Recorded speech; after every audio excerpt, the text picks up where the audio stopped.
Just moments away from kickoff between the Lions and Roughriders, 8 p.m. Eastern Time, right across the TSN network. Deron Carter tied for second in the league with 4 touchdown receptions. He's standing by with our Lee Jones field level. Deron Carter, this team having some tough starts in the last 3 games, just 3 points in the first quarter in those 3 games. What needs to change for you guys today? Man, just our energy level. We know we're a good team, and coming out, we just have to show it early. We can't just get sort of punched in the face really every first quarter and come out and then have to fight. So, you know, hopefully this game we come out with a lot of energy, with a lot of points. This is the second game of back-to-backs versus the BC Lions. You're a guy that likes to play head games, get inside the defender's head. What's that like in the back half of a game where you guys have been at it all week and then you got to do it all over again? Man, it's really just you got to really get in the film room and see the little tendencies from last game. What can we key on? What's going to break big for this game? And it's always hard. A doubleheader in the CFL, it's always difficult. You know, the second game is completely different. So hopefully this game, we want it to be completely different. 3 touchdowns, 2 highlight reel catches the last 2 games. What's been working for you? Man, just staying focused, you know, talking to Coach McAdoo and Coach Jones every day, working and seeing what's going to work for me, and just staying concentrated. You know, by the grace of God, I've been going out there and, you know, performing to the best of my ability, and hopefully I can just keep doing that. Appreciate this. Good luck. Thank you.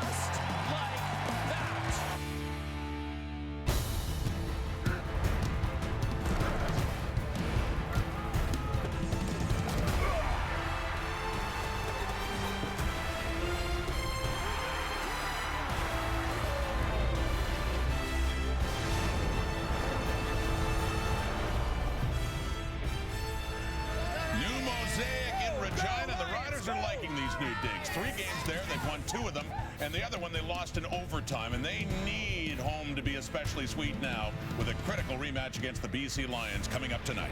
He's back, ladies and gentlemen, after basically missing the last 4 games with a shoulder injury. The young gun from Saginaw Valley State is back at the helm for the BC Lions. At only 25 years old, he's one of the young rising stars in the league. Kevin Glenn looking for his 97th win on the career, 3rd of the season. He needs it to stay intact with the West of the West. Deron Carter, Mr. Excitement is what they call Deron, capable of making spectacular catches each and every game. Throw this man the ball and watch him go to work. They call him JJ, Jeremiah Johnson. They call him AB for ankle breaker. Isn't that right? You bet. Yes, it is.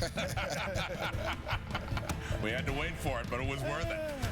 And thanks for waiting for us, because we're ready to go now in the conclusion of Week 8 of the CFL on TSN. I'm Rod Smith, along with Milt Stiegel and Matt Dunnigan for the rematch. The Saskatchewan Roughriders and the BC Lions last week. Wow, the Lions defense really did a number on Kevin Glenn and the Riders offense, shutting them out for most of the way. But the story for the Lions is on offense, too. A change at quarterback because Jonathan Jennings-Milt is back. Brian Burnham, a late scratch, but Jennings is back. Travis Lulay now sitting after going 3-1. And it's a good thing they have going on with the BC Lions. Neither one of those guys care who gets the credit, you know, those 2 quarterbacks. Of course, they both want to be in there, but Travis Lulay being on the sideline will support his starting quarterback as much as he has to, because the bottom line is they want to win games. They don't care who gets the credit, just winning games. Right. I actually think it takes pressure off of Jennings knowing that Travis is there and is healthy once again and can light it up. I don't think there's any animosity, any type of competition amongst those guys. They just want to compete well again against whoever's in front of them. That's the Saskatchewan Roughriders. Look, Travis Lulay threw for 338 yards last week. Jonathan Jennings, he's got to go out there and duplicate that. You take Brian Burnham out of the mix for 113 yards. Somebody else got to step up. Right. Yes. That's been the mainstay of all the teams this year. Plug and play. Yeah, well, they had Chris Williams brought back last week, but hey, I mean, this is pressure on the home side. The Saskatchewan Roughriders now with just 2 wins this season, desperately needing a 3rd in this rematch with the Lions, and the kickoff is coming up here on TSN. Don't do it.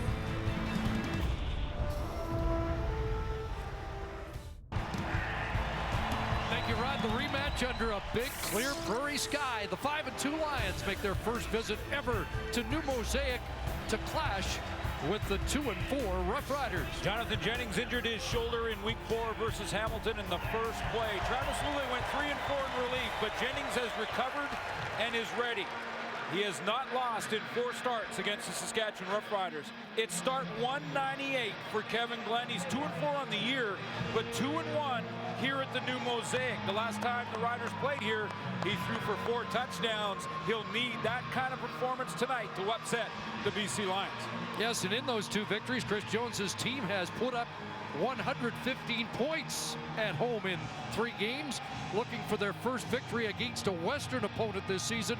Wally Bono's Lions have won 7 straight against Saskatchewan, including last week's 30-15 decision. They're trying to win their 5th consecutive game here in Regina.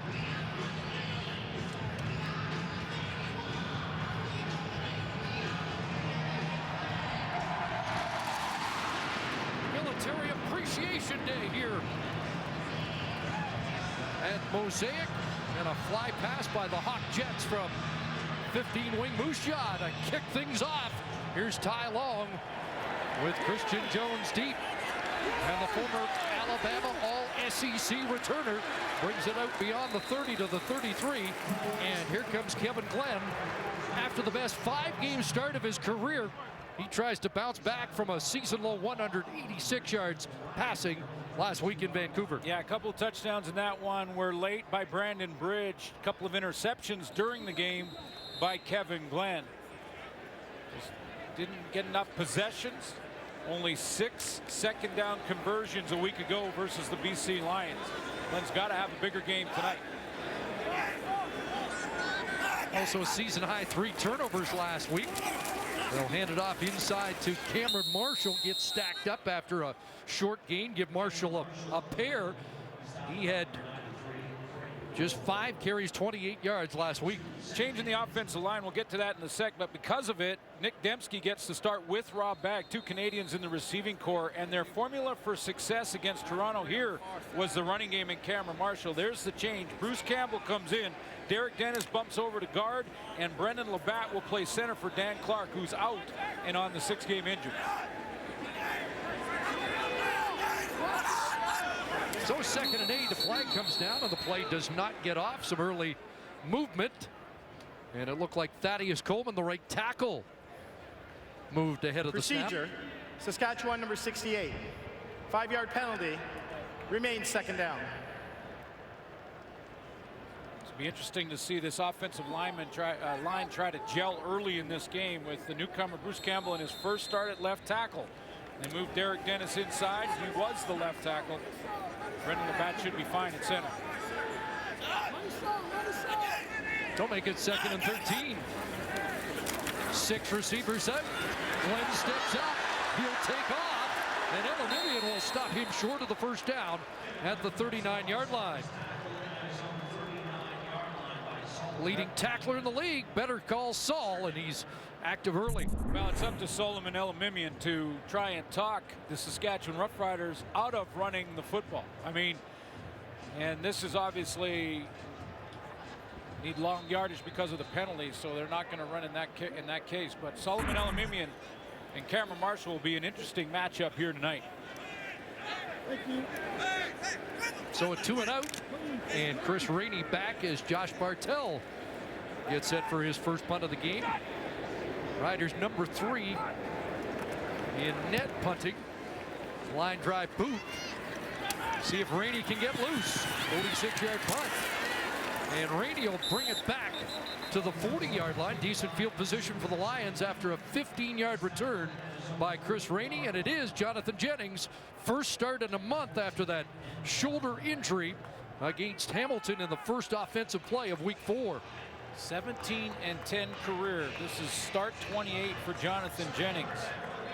Still 4 teams that he has not lost to. Montreal, Hamilton, Ottawa, and the Saskatchewan Roughriders. 4-0 against Saskatchewan.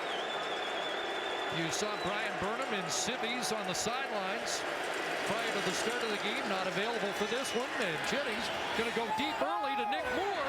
And Incomplete off the fingertips of Creston Butler. Go back to week 4 when Jonathan Jennings is going to have to loosen that up and gain speed now, that shoulder. Here's how it happened. First play of the game in Hamilton. Week 4, he goes down, right shoulder, throwing arm, and right away he knew it. Travis Lule came into that game immediately and was 3 and 4 in relief of Jonathan Jennings. Chris Jones said they'd have to defend the length and the width of the field against the strong arm of Jennings. He tests them early, and now it's 2nd and 10. Pressure on. Jennings steps up but can't get away. Jonathan Jennings dropped for a sack.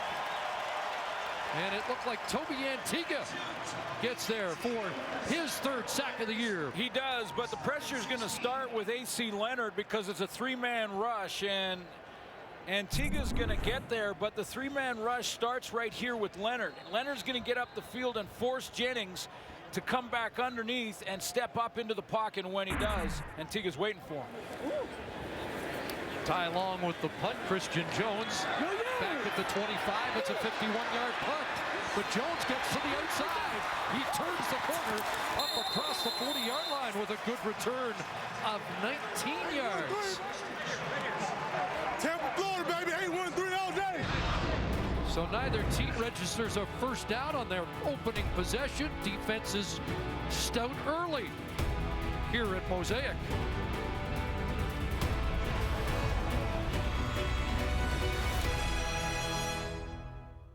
Suits a special shout out to Ken Kasuya, the equipment man of the BC Lions. Cato in hospital watching at Vancouver General. Lions and all of us at TSN sending our best out to him as he recovers from some medical issues. Hope you're back on the sidelines soon, Cato. First down and a handoff again up the middle for Cameron Marshall. And this time he gets 6 against the Lions defense, number 2 against the run. He's replaced for the last couple of games. DeQuinn Evans at defensive end. Josh Shirley got a sack against Kevin Glenn last week. Take a look at the linebacking core. You mentioned Solomon Elamimian leads the league in tackles, but Chandler Fenner leads the league in tackles in the last 3 games. Been very active, and a big interception by Anthony Thompson last week versus Kevin Glenn ended a drive. And newcomer over there on the sideline will rotate in and play the teams. Ricky Foley's back. 2nd and 4, and Bakari Grant getting that pass from Kevin Glenn, bumped out in Lion territory at the 48-yard line. And there's the initial first down of the game. And a catch for Bakari Grant. A bunch formation there with Nick Dembski. Hawley is the casualty, healthy scratch because of the ratio change to play 3 import offensive linemen and play Nick Dembski as a starter, but didn't affect Bakari Grant. At least 4 catches in each game for Grant. His first of the night goes for 13. Glenn to the wide side of the field, caught by Dembski. A quick close from Stephen Clark in his 2nd game at field corner. I think Dembski got off to a good start in the first couple of games, then hurt his ankle and hasn't played a lot with the return of Rob Bagg over the last couple. I don't think it's a drop off at all to have Nick Dembski out there. Great playmaker and playing with good confidence to start this season. It looks like he's healthy again. He's targeted 18 times and caught 16 of them. 7 catches in each of the first 2. There's Glenn, pumps. 2nd delivery is incomplete. Intended for Bakari Grant, and a flag in the Lions secondary. Purifoy was in coverage. And let's see what the flag's all about. Pass interference, BC number 0. Point of foul, automatic, first down. And it is going against Purifoy. Purifoy was aggressive beyond the 5-yard mark. Put a grab in there around the waist of Bakari Grant. The illegal contact that turned into pass interference because the ball was thrown to him, Grant. Riders trying to get off to a better start. Just 3 first-quarter points in their last 3 games. They fake the pitch, go the other way, and the Pitch is caught by Carter, but he gets punished on that far side. Couple for Duron Carter on his first catch of the game.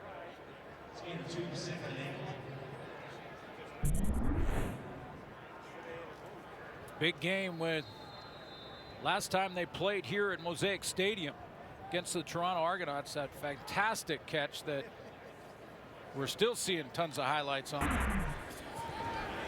4 touchdown throw night for Kevin Glenn. Duron Carter was a big part of the offense that night. Ronnie Yell the tackle. 3 touchdowns in the last 2 games for Carter. Second and long. Glenn steps up, throws, and it's incomplete. Carter can't hang on. That'll be a good battle between Carter and Ronnie Yell here tonight. Ronnie Yell, who leads their team in knockdowns, and in second in the CFL with a couple of picks. So you're right. We've seen some great matchups with Duron Carter throughout the season. We'll see how Ronnie Yell fares. Quinn Van Gilswick hurt last week. Tyler Capina off the 6th game and raked back into action after missing only 1, and he'll attempt a 39-yarder here.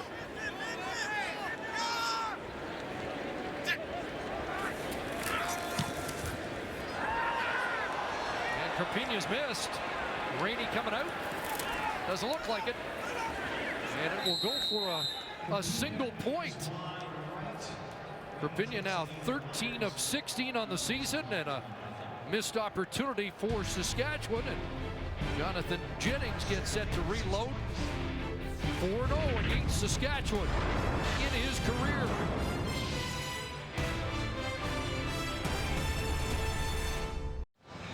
First game of the new stadium for Jonathan Jennings, but not his first visit to Saskatchewan. With more on the sidelines, Lee Jones. Thanks, Chris. As Glenn mentioned earlier in the broadcast, Jennings is 4-0 against Saskatchewan Roughriders, and he's really haunted them ever since he came into the CFL. In fact, he was in their mini camp in 2014, but the Riders decided to go in a different direction with guys like Tino Sinceri and Seth Dagey. He then signed with the Lions in 2015, and his breakout game against Saskatchewan, 364 yards and 4 touchdowns at home that October, guys. And that got him going the next year, a personal best 429-yard game.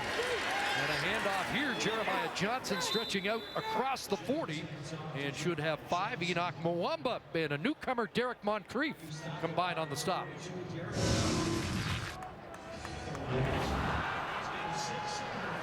That game we just talked about back in 2015, 19 to 25, got him going.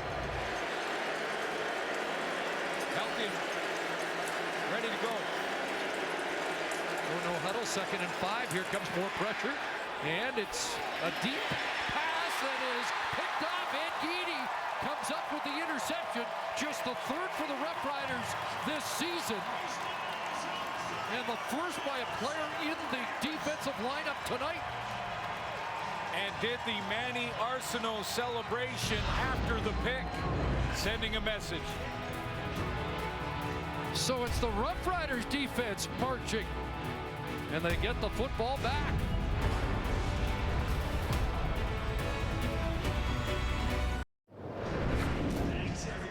There's Ed Gainey right here, and Shaq Johnson's going to try and run that layered route across the field here. And instead of going deep like this, the next time they might bring it shallower for the BC Lions. But watch Ed Gainey just stay high on this. This is his man in man-to-man defense. Stays underneath it, plays the football, and knows that Shaq Johnson's right behind him. He's got him under control. Hey, rest in peace, Uncle Wayne. I love you. Hey, that was for you, Grayson. I'm glad y'all made it, man. I love all my family. One of the knockdown leaders last year with 14. Ed Geedy gets his first interception, and now Greg Morris sprinting to the outside and getting the edge. And Morris has a first down up around midfield. Well, you know, I don't think that you have to run the ball a lot to win in the Canadian Football League. You can be an all-passing team. We've seen it in the past. Toronto's done it in wins. But I think these two teams are at their best when they do balance the offense with the run game and the passing game. Jeremiah Johnson, big part of the BC offense. And whether it's Greg Morris or Cameron Marshall, that run game is a big part of the Saskatchewan offense. Morris rips off 21 and a first down, and now they'll screen it. Cameron Marshall's got it. a lot of open field. Here's a lunge, and he can't elevate high enough to get over former Rough Rider Buddy Jackson. Nevertheless, it's a 17-yard pickup. Yeah, drop coverage out there by BC because Cameron Marshall shouldn't be that open. He's coming out of the backfield here, number 32, and not picked up. Fenner comes on the blitz. Whether or not he was supposed to check the tailback out of the backfield or was the safety Anthony Thompson's responsibility, not sure, but that was a bust. They get a 23-yard pickup, back-to-back first downs, a fake to Marshall, a quick hitter inside off the hands of Dembski, incomplete.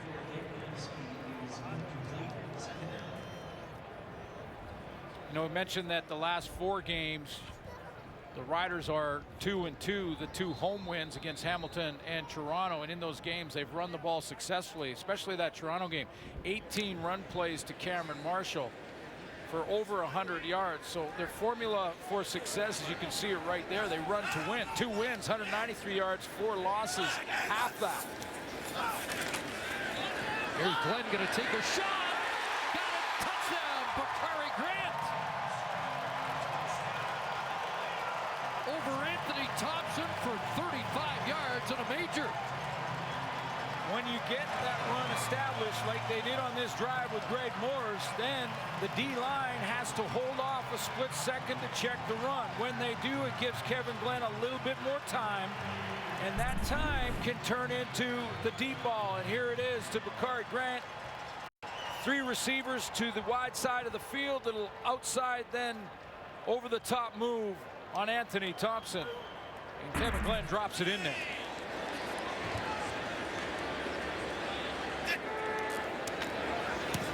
Rapina the convert, 7 points off the interception. The Rough Riders with only 7 points off turnovers in the first 6 games, but it's a 35-yard touchdown from Glenn to Grant to add to the Rough Rider lead.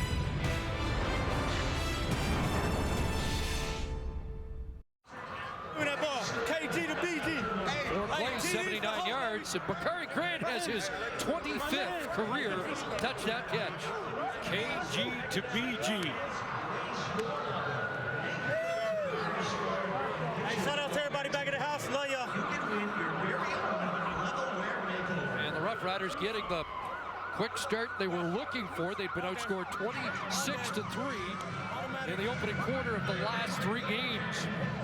Well, and Chris, you mentioned the dominance of BC over Saskatchewan over the last couple of years, and the fact that Jonathan Jennings, a perfect 4-0 against Saskatchewan. Saskatchewan needed to break that trend, get back in the fight in the West, because the other teams are pulling away, and they know it.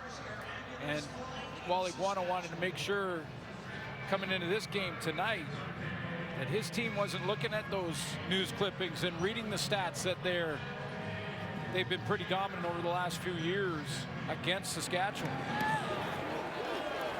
Short kick by Krapina. They hit the turf, and that ball live. Jack Murray Lord's a little casual as he downs the football around the 27. And well, we have a camera at the dressing room prior to the game, and the veteran coach maybe sensed that his team didn't seem as ready as they should be. When I walk in here, you guys should be doing what? Coming together. Act like we're not interested. Okay, Rolly, let's go. Talk to them, buddy, because they don't want to listen. Captain Rolly Lambala often addresses the team beforehand. But the coach didn't get a good feel for what he saw early, and doesn't like that either. Enoch Mwamba waiting in the hole for Jeremiah Johnson. Well, and I think Wally Guano's instincts so far have been correct, because Enoch Mwamba reads this play, and they're just right now, the Riders, with just 2 wins on the season so far, are playing at a higher level, and they're playing at a faster speed in this first quarter right now. I mean, this is great move in the backfield, no blocking to the second level, and Mwamba with the tackle for the loss. Now 2nd and 12. 3-man rush. Jennings time downfield. Another interception and another by Ed Gainey. And on the return, it's Gainey to the 5, Touchdown!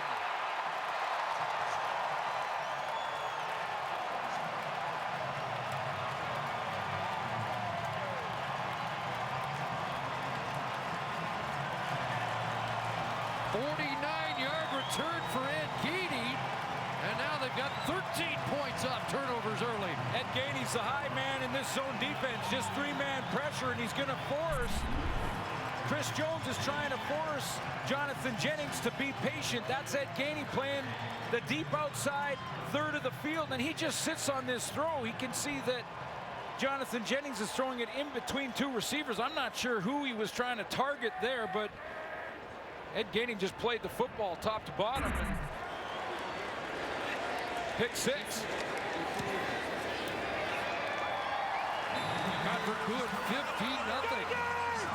And 14 points off turnovers. You mentioned, Chris, 2 interceptions for the Riders coming in were by Sam Williams and Jonathan Newsom, and they're not even in the lineup tonight. So there was no interceptions registered by the starters in the lineup for Saskatchewan tonight. And Ed Gainey's changed that in a hurry. He's got 2 in back-to-back series and a touchdown. Riders had not won the turnover battle in any game this year so far. They've got an early 2-0 lead here. And how important is that? Well, check the numbers. It's the most determining stat you could come up with. Since 2011, the Riders 33-8 when they win, but there's the number, 3-50 when they lose the turnover battle. Yeah, huge stat for every team in every game, but even bigger in Saskatchewan's case of late. Jonathan Jennings is going to have to be patient against that 3-man pressure, dropping everybody in zone that Chris Jones does on 2nd and long. First career pick 6 by Gainey. Here's Chris Rainey trying to change the momentum, but unable to do so as they're downfield in a hurry, led by Jeff Hecht. And the defense goes right back out for the Roughriders after back-to-back picks. Well, the Lions just have to settle things down, and that means to go and work their playmakers. No Brian Burnham in the lineup tonight. He was a late scratch because of an injury in practice, but they have Chris Williams to slide in at wide out. Nick Moore will play Burnham's spot. Get Jeremiah Johnson involved and run off that left side. Hunter Stewart's played great to start the season at left tackle. They can run in behind that left side. This is a team that put up a season-high 535 yards last week against the Roughriders. Jennings underneath. Here's Arsenault trying to make the first man miss. Can't do it. Preston Butler takes him down after a short gain. Give Arsenault 3 on his first catch. Best player for the Saskatchewan Roughriders on defense has been Willie Jefferson, 2nd in the league in quarterback pressures with 15. Enoch Mwamba we've seen make some plays in the back end, but Derek Moncrief is in there at that will linebacker spot for Preston Butler, who moved back to the secondary for Chris Lyles, who's out tonight. Butler will play halfback. Yeah, Lyles a day 3 injury this week to create that change. 2nd and long, 3-man rush, but they get home again. And the former BC Lion, Isa Marabare, has his 2nd sack of the year.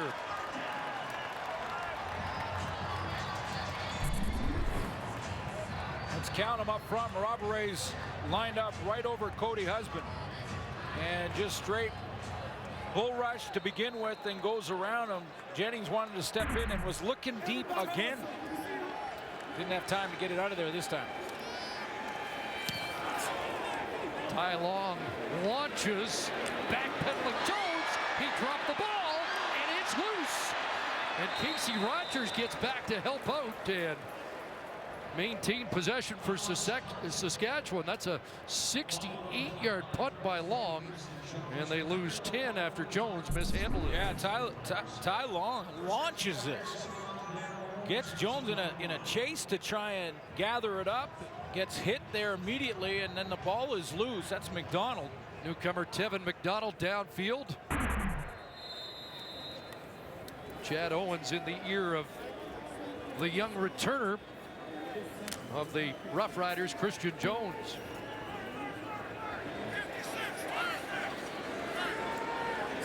So all Rough Riders early, and Lions defense has to come up with a play. Kevin Glenn gonna launch downfield and incomplete. Incomplete's okay. I think it's a good sign that Kevin Glenn is trying to push the ball deep a little bit to Duron Carter and to get Naaman Roosevelt involved as well. In their wins versus their losses in the last 4, when he's pushed it deep, he's opened up room, and it has been a big difference. Starts with establishing the run. Well, you take a look at the last 4 games, 18 times over 20 yards he attempted that ball down the field. In the losses, just 4. He's tried 2 tonight, has 1 for a touchdown and that one. Over 40 to Grant, just 2 passes over 20 last week. Here's Naaman Roosevelt, first down and a lot more. He's outside across midfield and gets bumped up by Fenner. But it's a different Saskatchewan Rough Rider team when they're playing in their new digs. Yeah, it sure is. Almost like they want to put on a show when it comes to playing at home, and certainly offensively. Naaman Roosevelt. They'll play side by side, he and Duron Carter, for the most part. 39 to Roosevelt, the first down to the BC 51.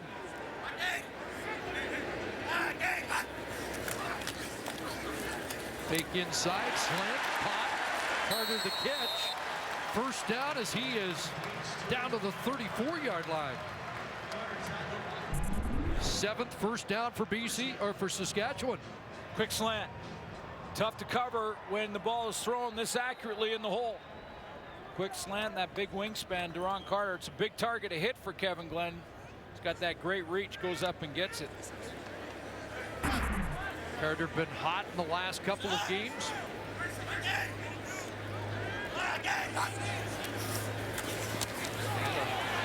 play, here's Marshall. And Elimimian hangs on, or excuse me, that's Tony Burnett with the tackle, the weak side linebacker. But big first down production in a huge first quarter. Yeah, Stephen McAdoo going back to that formula. Cameron Marshall. We saw a little Greg Morris mixed in.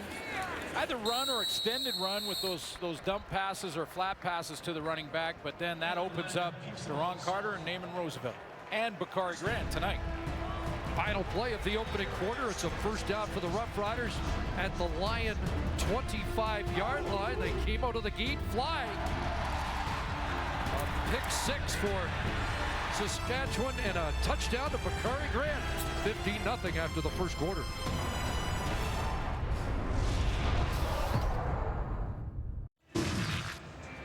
Touchdown on offense and on defense, and a quick start that Saskatchewan was looking for. Absolutely, they are playing at a different speed in that first quarter.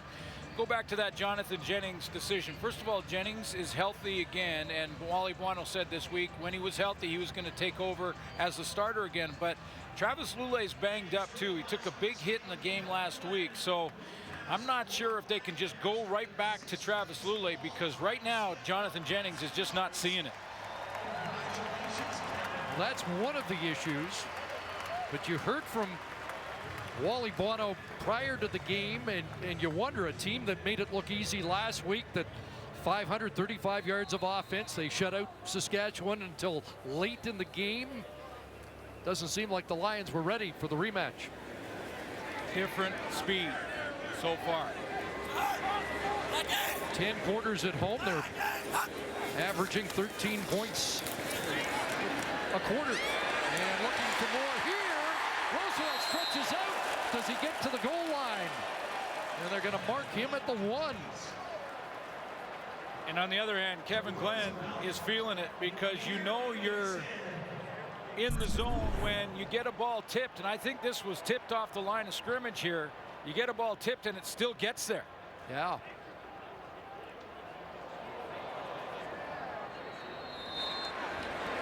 I don't think he crossed the plane. Glenn trying to sneak for the touchdown. No signal yet. Kevin Glenn with a couple of touchdown runs this season, and a flag comes down. Usually indicates that the defense has lined up offside.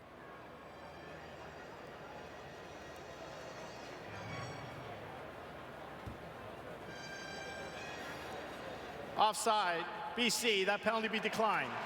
Too many men, BC. Ball will be placed on the 1 yard line. Will be first down. Can't move it any closer, so they get it down over. And Mark Washington now is going to make a change as the Roughriders as well send in different recruits. In comes Devin Bailey, a newcomer to the Saskatchewan offense.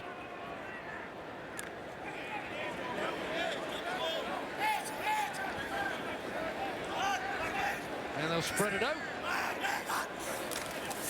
Hand it off to Marshall. Contact before the line of scrimmage, but he stretches out. And it's going to be second down.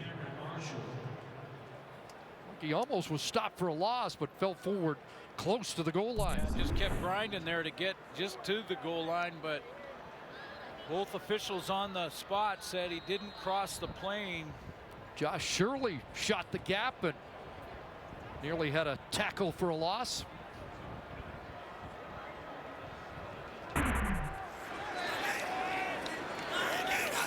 Second and goal. Marshall again. This time touchdown.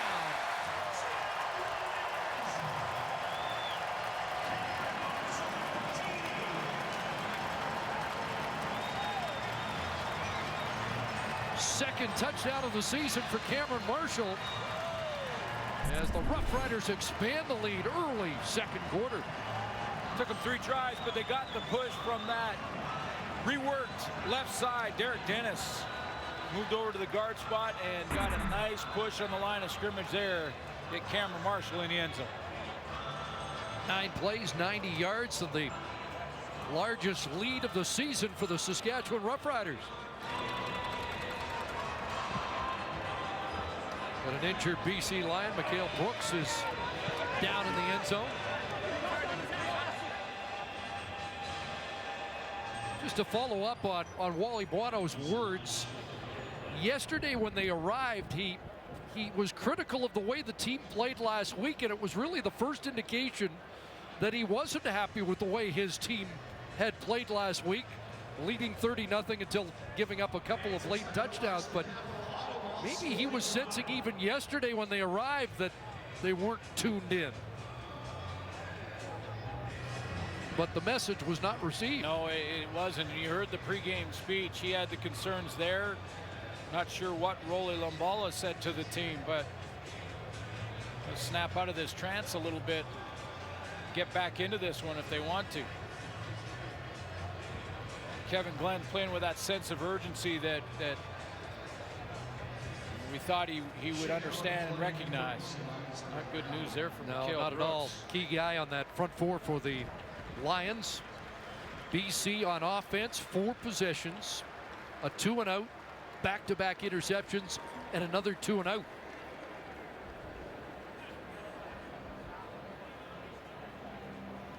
And regardless of what's happened in the past, do you just look at Lule for a spark or a change at this point?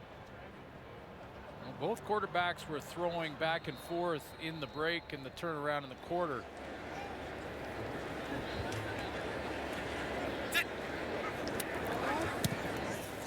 Pena down the middle. And it's a 22-0 lead. What's up, Mom? What's up, Pop? What's up, B? Hope y'all watching. Love y'all, man. 2 touchdowns on offense. Ed Geaney with the pick 6. Cameron Marshall, the latest, plunging from a yard out as the Roughriders seize control early.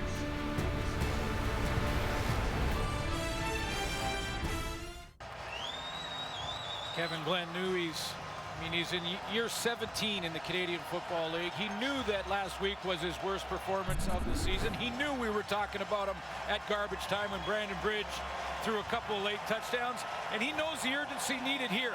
He even gave his running back, Cameron Marshall, a little push in the back here, said, hey, this is our 3rd try. Go get it. That left hand.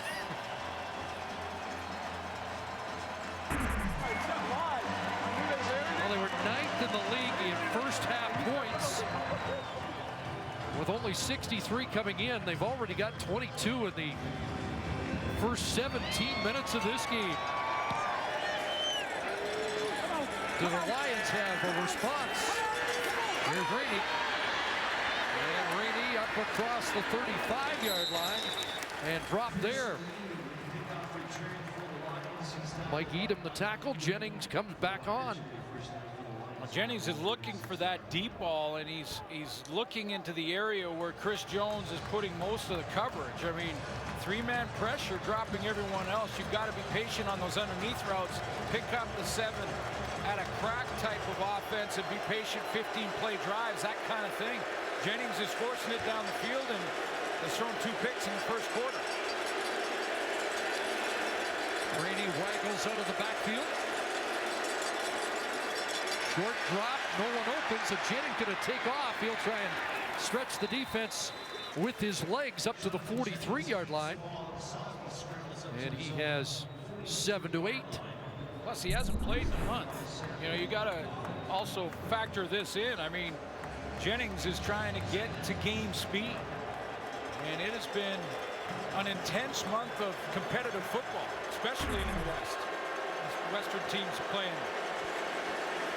Shaq Murray Lawrence now in at running back. 2nd and 3. Jennings can't find anybody. More pressure. Ball batted in the air and falls incomplete. Mac Henry, Willie Jefferson dialing up the heat on Jennings. Boy, and Brian Burnham, the late scratch, obviously hitting the Lions here as well, because Burnham had over 100 yards last week against the Riders, was the #1 guy, but Jennings is just uncomfortable. He's hopping in the pocket, doesn't like what he sees. Chris Rainey well covered there by Derek Moncrief. Didn't have an outlet. 5th knockdown of the year for Willie Jefferson. Ty Long. This one bounces around the 15, fielded by Kristen Jones, a 55-yard punt. And the punt cover team gets down to limit the damage. Back to the drawing board for the BC Lions. Jonathan Jennings has thrown 2 interceptions and been under duress for most of this frustrating first half for BC.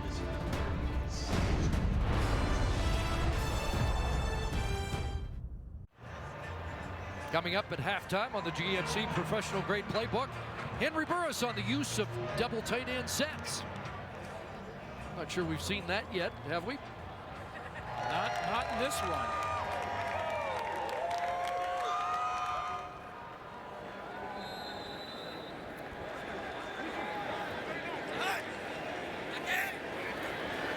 Roughriders with 206 offensive yards, a fake inside, and downfield, it's a catch for Roosevelt in front of the safety, Anthony Thompson.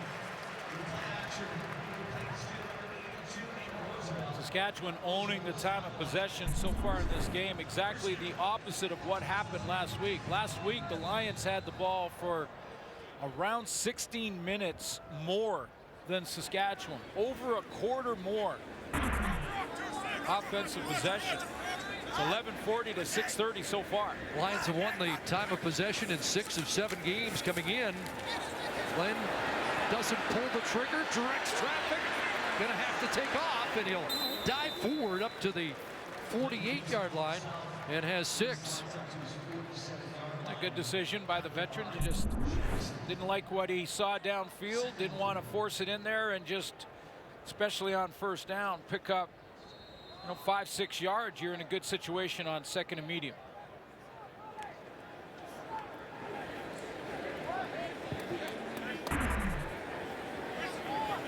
So 2nd and 4.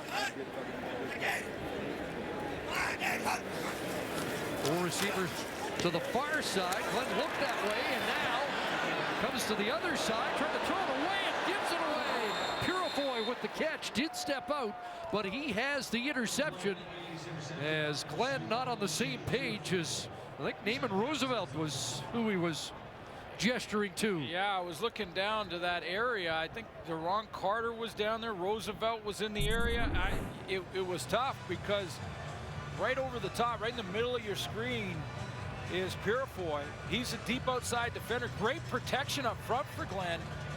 Well, it's actually Deron Carter. Yeah, Carter. And you know what? Deron Carter broke his route off. You saw him just put it in neutral there. And Glenn thought he was going to continue down the field.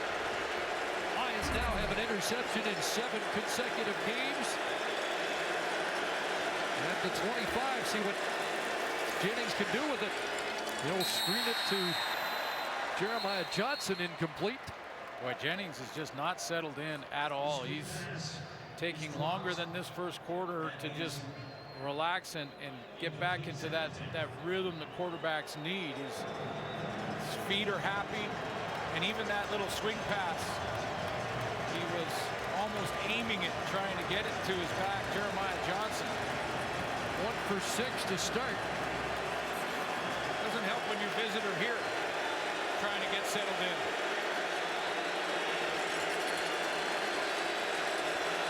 Second and 10. Got more time, but now it's running out. Jennings rolls, throws, and it's caught. Big play there to Shaq Johnson as Jennings extends the play and makes something happen for the initial first down. Yeah, Chris, and maybe this is the one. This is the throw that'll give him that confidence, so will help him get into that groove. And that backside throw, they're trying to go tempo to try and get a couple of completions in a row, get a little momentum. That was a 21-yarder. Now they hand it off, and it's Johnson stuffed after a couple as he gets tossed back. Tackle on the play by the newcomer at defensive tackle Nick James out of Mississippi State. Let's look at that 21-yarder, and Jonathan Jennings doing what he does so well, and throwing against the grain. Back to Shaq Johnson, makes a nice catch. Marabere the first shot at him, and A.C. Leonard, a former Lion, after the ball was delivered. 2nd and 7. Pocket collapsing, sets up, fires, and is pulled down by Nick Moore. And it's another Lion first down inside the Saskatchewan 40. There it is. It took him a quarter and a series, but that's the Jonathan Jennings now that we're used to seeing. That's Nick Moore right there. Now he's playing for Brian Burnham. He's playing in that spot. Moore was playing wide out this year. He's moved into the slot, gets that completion. 21 yards to Moore, who was injured in his last visit to Mosaic. This time he is the intended target, but falls incomplete. And Derek Moncrief, the newcomer, was there in coverage. Saskatchewan set the house there blitz-wise. Jennings saw that he couldn't get everybody blocked up based on the protection that they had, and just tried to throw it quickly, get it out of there. His receiver wasn't ready.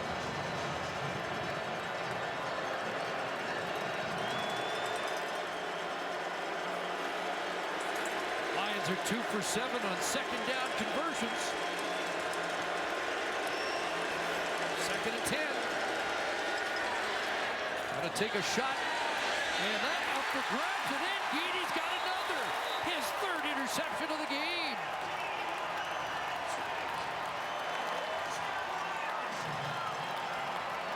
They came into the game with 2 interceptions. Ed Geedy's topped that by himself here in the first half. Well, having a Sports Center kind of night is number 11.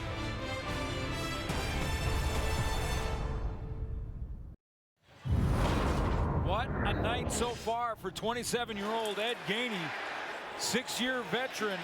First pick was in man coverage. Tracked down Shaq Johnson and the ball. Then they played that 3-man pressure with Gainey over the top in back-to-back situations, and Jennings threw into coverage both times. 3rd interception right there by Ed Gainey. Hey, Mama, I love you, Mom. Hey, I know I talked to my boy Steve before the game.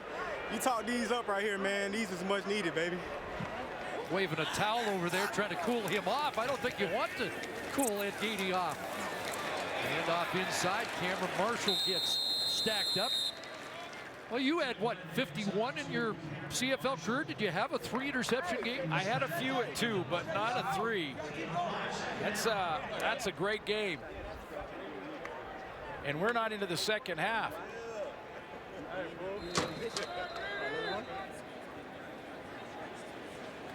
And Jonathan Jennings, who threw 2 in the first 3 games, a victim of Ed Gainey 3 times here already. Yeah, he's got to shake this because he's thrown 3 completions in this game, Chris, and 3 interceptions. 2nd and 5. Glenn out of the backfield. Marshall, and looks like he's got the first down.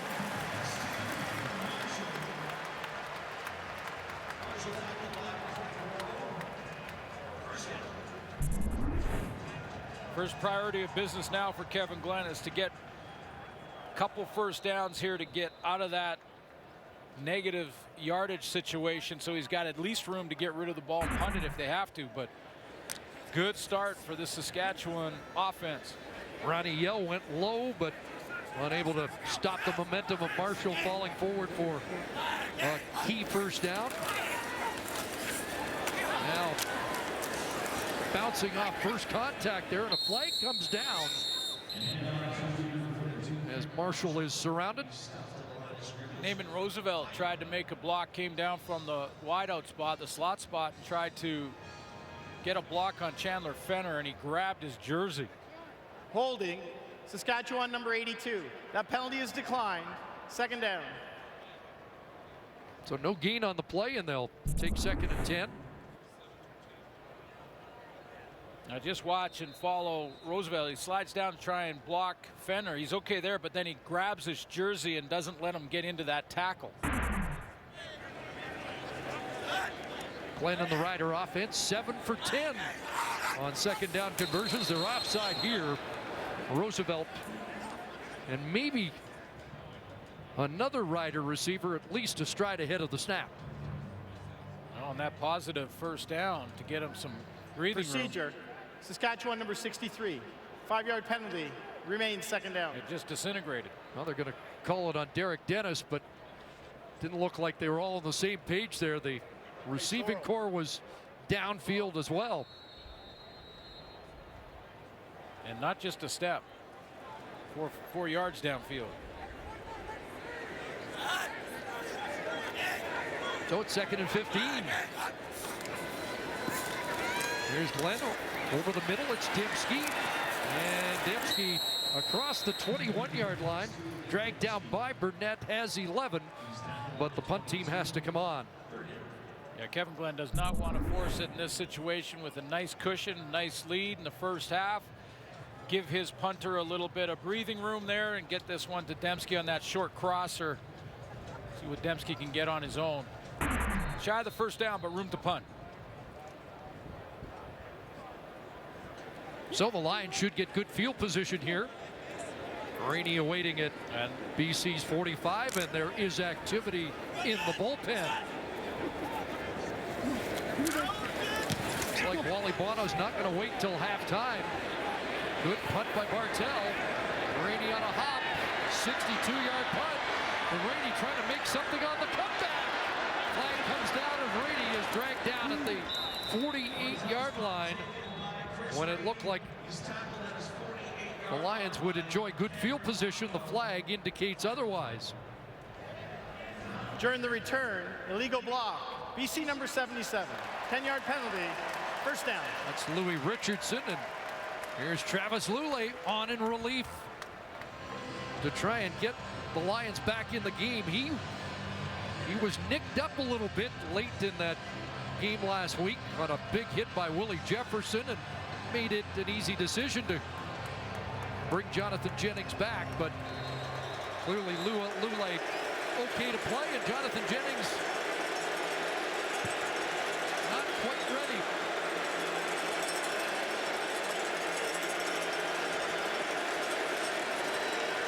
Lulay, quick hitter right away, gets it in the hands of Chris Williams, who was his first target last week in Williams' first game in BC colors. Yeah, came off the injured list last week and got that first pass, caught also a deep pass on the night. Got him involved early. Haven't even mentioned him here tonight. And Lulay goes right to number 80. 7 for Williams, 2nd and 3. Short drop. Got another connection. Nick Moore, a first down. on the initial series for Travis Lulay. That was part of the process for Wally Buono. They're going to go tempo here, but Buono's with the nick and the hit that Lulay took, it made that decision, you know, a no-brainer. He said during the week, though, that when Jonathan Jennings was ready, he was going to take back that starting job. Felt that he was ready physically for this one. Lulay being nicked made it that much easier. Oh, the problem with that snap. Well, he's able to pick it up and look downfield, and now we'll throw it away.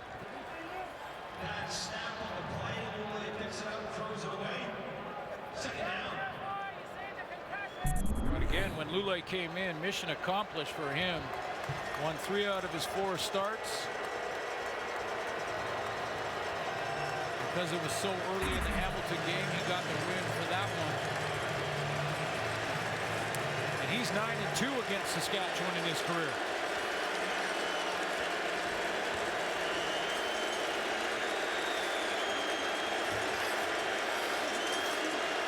Second and 10. Here comes Heath. Lulay in trouble, and he's dropped back at the 25-yard line. A.C. Leonard, the former Lion, gets home and has his second sack of the year.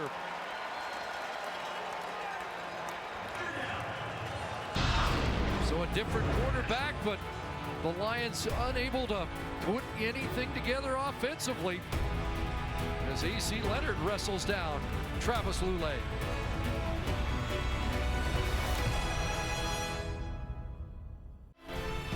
3 minutes to halftime, and look, the big stars. See how they're all getting ready for it. We can't wait. What a different game than a week ago at BC Place when the Lions dominated. The Riders, now we're going to talk about Lions quarterback situation, especially coming up. Back to you, Chris and Glenn. All right, Rod, look forward to hearing from the guys on what they've taken out of this first half. If anybody was ready for this.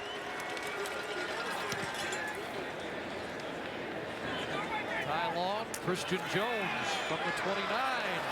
And Jones has got a return. Still going across the 50. And a former member of the Alabama Crimson Tide all the way to the Lion 43.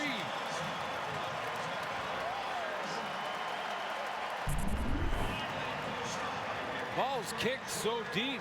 Ty Long is really putting a lot on these punts, and it's given Jones a chance to get going down the field before the cover team can get there. Almost like Long is out kicking his coverage a little bit, and Jones just took advantage of it. 38-yard return, 5 return touchdowns in Alabama. So he sets up Kevin Glenn, already a 22-point lead and a first down at the BC 43. Glenn goes through the reads and finds Nick Dembski loose for a first down. And Dembski driven out by Chandler Fenner at the Lion 29. Oh yeah, pedal to the metal if you're Saskatchewan. Make what's been a frustrating season start to feel a little bit better. Just keep pushing.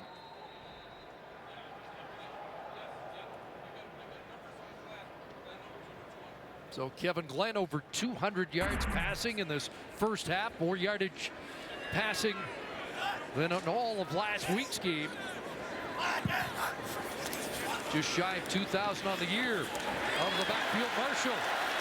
Another first down, maybe more. It's a touchdown.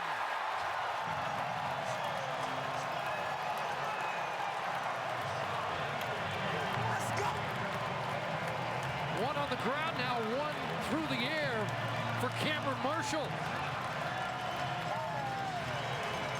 Well, and Glenn's seeing it so well because he's going to get Marshall out of the backfield. Go ahead and run it, guys. This is a routine throw, but he's recognizing it quickly, getting it out there right when he needs to. That's the guy that was open. Solomon El-Mimian got caught in a bit of a chase position, and Marshall got the edge, got the corner, and scores. Looks too easy, doesn't it? It was 30-0 last week. And now Trepigno making it 29-0 Saskatchewan this week. Flag on the play.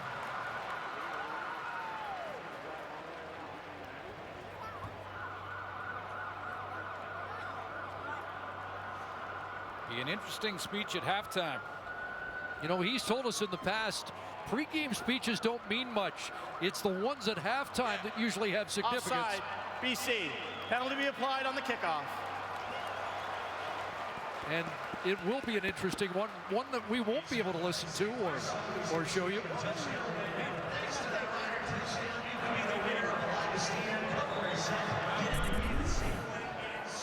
Well, just a quick look to his right. He knows where he wants to go with the ball, and Kevin Glenn. Cameron Marshall has outflanked the Lion defenders coming from inside out.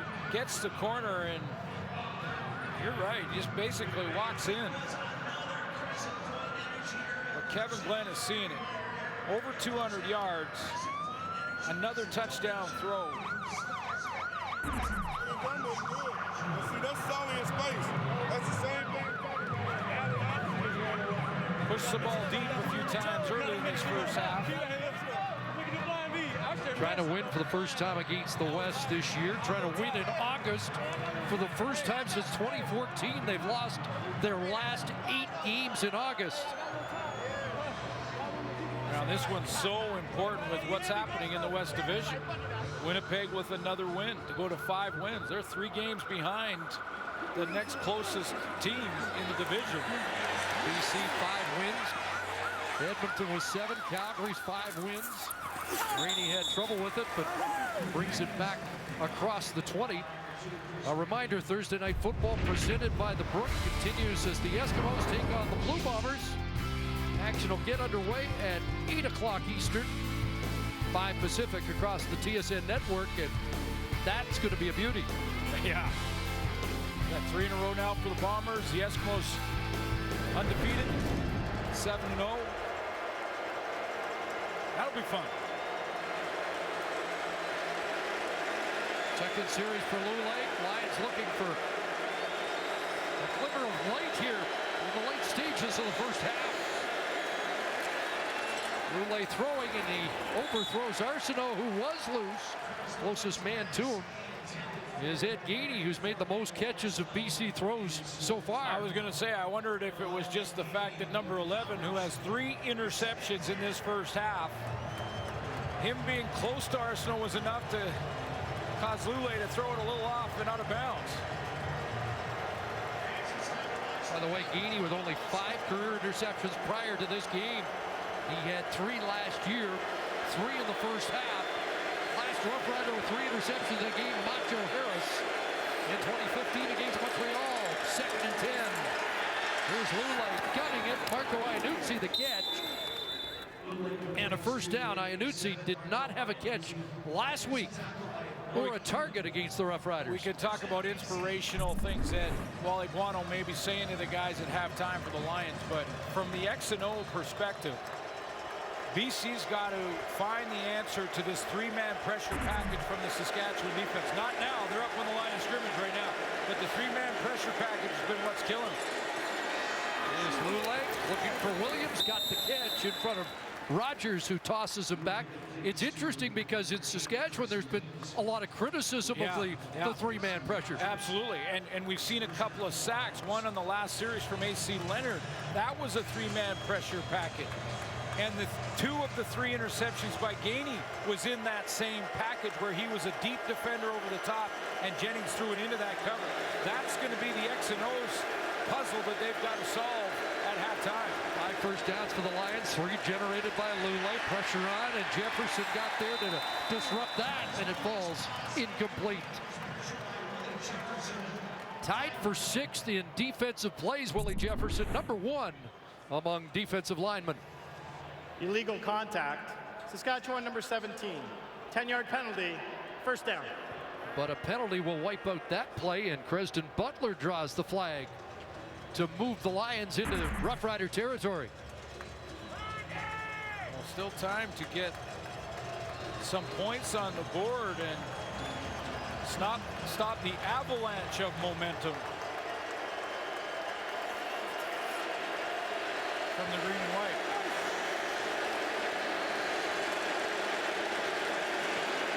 From the Saskatchewan 51. Here comes pressure. A glove it. Lulay got it away, and Arsenault makes the catch. And Heaney there trying to prevent him from getting out of bounds.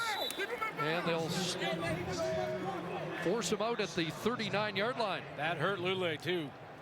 He had to stand in there knowing the pressure was coming from Samuel Guavin and take that hit on the same side of the ribs, coming from down here on the same side of the ribs that he took the big hit last week. Well, they ruled forward progress before he went out, so the clock continues to roll here. And Lule with pressure throws it away. Enoch Mwamba was blitzing. Jeremiah Johnson has words with the official. He thought he got grabbed by the face mask, the intended target, coming out of the backfield. No call on that. McGuavin's coming right out here. You see him, number 10. Now they're mixing it up, trying to give something else for offensive staff for BC. You see that Jeremiah Johnson did get grabbed by Guavin. No challenge. You only get one now. 2nd and 10. Johnson directing traffic. Lule time, looking downfield, and it's knocked down. Preston Butler with the defensive play intended for Iannuzzi. Preston Butler is a cover guy. Now, he had a play last week that was a tough one for him, but he is a flat-out cover guy. You go back to his days in Clemson. In his senior year, his draft stock in the NFL dropped because no one tested him. All season long, they threw 14 times to Butler's side when he was starting in Clemson his senior year. He's a straight cover guy. Good position there. Wally Bono doesn't want to settle for 3. They're going to leave the offense out. 3rd and 10. Well, I might take these points right now. 3rd down gamble. He's not going to get it off. Dropped at the 40-yard line. I don't know, man. I get it. It's been so lopsided that you want to get something positive, make the big play, but I think you chip away and get 3 points here from the BC perspective with what's happened in this game so far in this first half. That's a win. 4th sack of the game, the 2nd for Toby Antigua. And so the Lions come away empty-handed here in the first half. 2 for 2 and foul shots afterwards as well.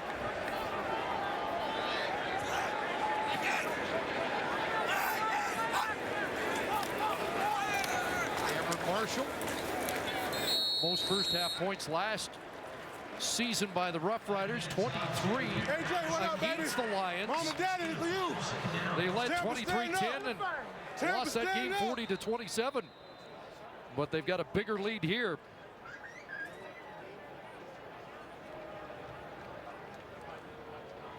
Chris Jones this week said, time to stop talking about it, what they need to do, what's happened in the past. Time to stop talking about it and go do it on the field. It's their best half of football. They're doing it. Cameron Marshall battling. He'll get stopped a yard short of the first down, but the clock drains in a dominant first half for the home side.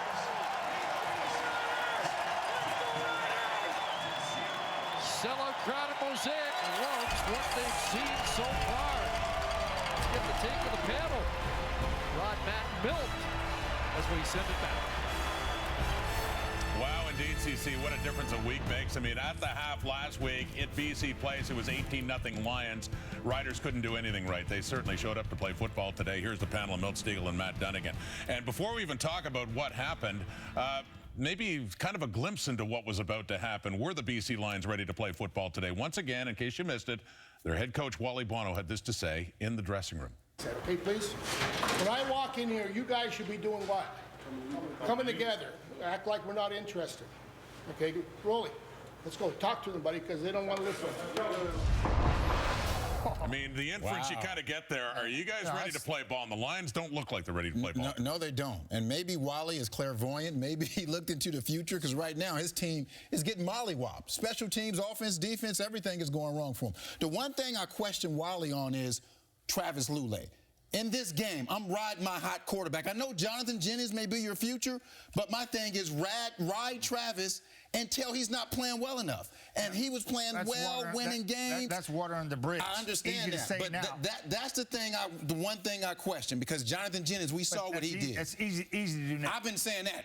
The last 2 or 3 weeks, I've been saying that same thing. Okay, all right. Well, I just think that this is a football team that was drinking their own Kool-Aid all week long. And they need to be drinking whatever Ed Gainey's drinking right now, because I'm telling you, that football team was thinking that they're going to roll out there and just walk over Saskatchewan. And all week long, Saskatchewan's preparing for their little payback, and it's coming big ways. And you look at what's going on, and sometimes when you're quarterback, no matter who it is, a young quarterback hadn't played a month, what you got to do is you got to simplify things. And Saskatchewan gave him an opportunity early in the ball game to take advantage of a one-on-one opportunity. It's real simple when you look at this. You got one-on-one down here. Forget everybody else in the field.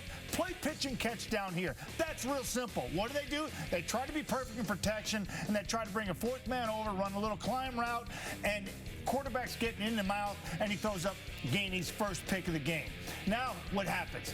He's a little discombobulated. Now they just rush 3, they drop 9, and look, they've got 8 players in an intermediate area here, and that's exactly where Jennings forces the football. Gainey gets his second pick of the night and walks it in for a touchdown. Your quarterback is on his heels. He's not playing well. Try to simplify things. Again, throwing into coverage. No business throwing this ball up there. You got people in coverage, and it was early and apparent that Jonathan Jennings was not seeing the field, and his arm strength doesn't look like it should to me. And so whether a quarterback is, and Travis was nicked last week, and that's why they sat him and made it easier to go back to Jennings. But now they got 2 quarterbacks that are getting beat up right now. Ed Gainey, and I talked about this at the end of last year and the beginning of this year. I said he was a playmaker. I mean, unfortunately, the stats didn't show it last year. He only had 3 interceptions, but this guy can make plays every single game. They play a lot of man-to-man, so it's difficult to get a lot of those interceptions in man-to-man. But he's one of the best halfbacks in the CFL, and he's getting to display that this game, and I'm happy for him because the guy can flat out play. The thing now for the BC Lions is that truck's rolling, and it's going to be really hard to stop no matter who's behind the center because Saskatchewan's pinning their ears back. Well, the Rider franchise record for interceptions in a game by one player is 3. Done by several. Ed Gainey has 3 in the first half alone. We'll be back to talk about the flip side of the line of scrimmage. Jonathan Jennings, first start in a month after that shoulder injury. Here comes more pressure. A deep pass that is picked off Ed Gainey. Jennings tied downfield. Another interception. On the return, it's Gainey to the 5. Touchdown. Take a shot. And that up for grabs, and Ed Gainey's got another.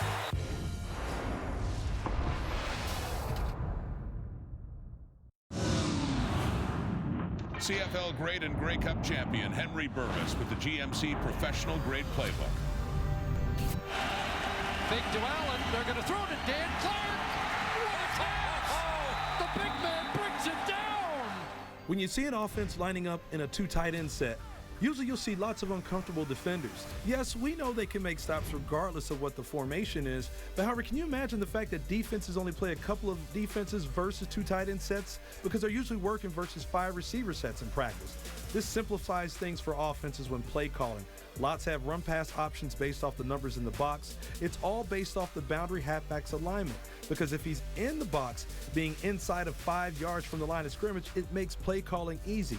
Because when he's high in coverage, it equals a zone defense. However, they could play zone with him low, but it usually only means cover 3. But majority of the time, it's man-to-man. So in 2 tight end set, it enables all wide receivers to have a running start towards a defensive back trying to play man-to-man.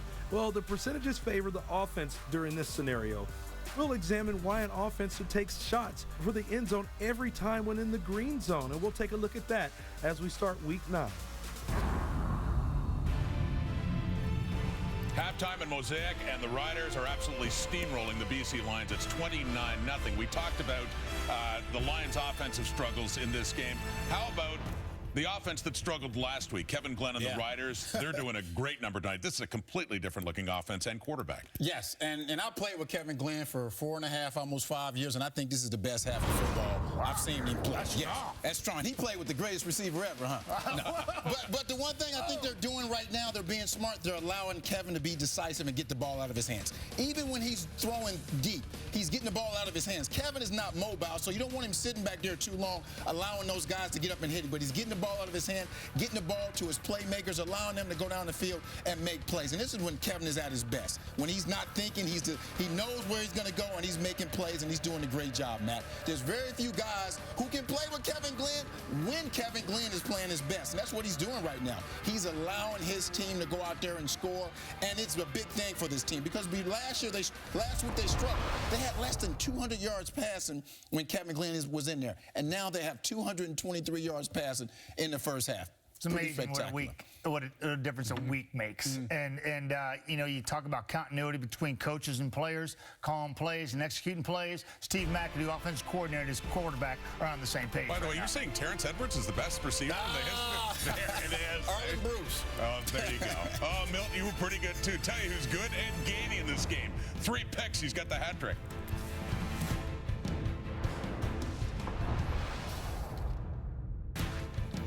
Well, we could talk a lot about these stats in this game, but there's only 2 that matter, and that's 0 and 29. And what about Ed Gainey? 3 interceptions in the first half. What about Ed Gainey? Here he is now with Lee Jones. Well, Ed Gainey, this team had 2 interceptions coming into this game, and you broke it yourself with 3 in the first half. What did you guys see in the video that allowed you to be so successful in the rematch? Like I mentioned before in previous interviews, we just got to take the coaching and take the game plan onto the field and just be in our spots and be ready to make a play when the ball comes our way. For yourself, I know you took one of those balls and put it on the bench. Where's that going? Oh, it's going straight to my son, Grayson, man. He's in the stands right now. He was coming up yesterday. They had some trouble coming up. I'm just glad they made it.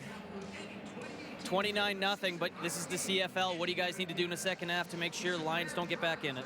We just got to keep our foot on the gas and, you know, don't let up, man. And we just got to execute and make sure we come out here and have fun. Appreciate it. Thank you. If he gets one more today, he can save that ball, too, because that would be a franchise record for interceptions in one game. As it stands now, his team is up big time. Second half kickoff coming up at Mosaic.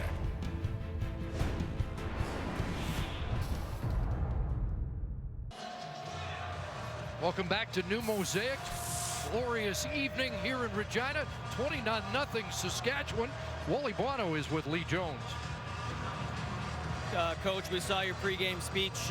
How disappointing was it to see them come out the way they did in that first half? Well, again, it was disappointing, but you got to give the Riders a lot of credit. They, you know, they understood the mission and they fulfilled it. You made the quarterback change, but what does the rest of the offense need to do to get the ball moving in the second half? You know, same thing. We got to execute. Got to give them a little bit of time, and you know, we got to keep getting first down. So, you know, right now we got to play better in the second half. At least get some self-respect. Thank you. Thank you. Well, there was part of the message. I think the exclamation point was in that final statement. Yeah. And there were the first half possessions. A little bit better with Lulay than with Jennings. 54 passing yards for Travis Lulay after Jennings went 3 for 10, 45 yards, and 3 interceptions. And Jennings has his helmet on. Lulay doesn't. And the Lions are getting the ball first. It looks to me the way Jennings is just sort of preparing himself. Is he coming back for this first series?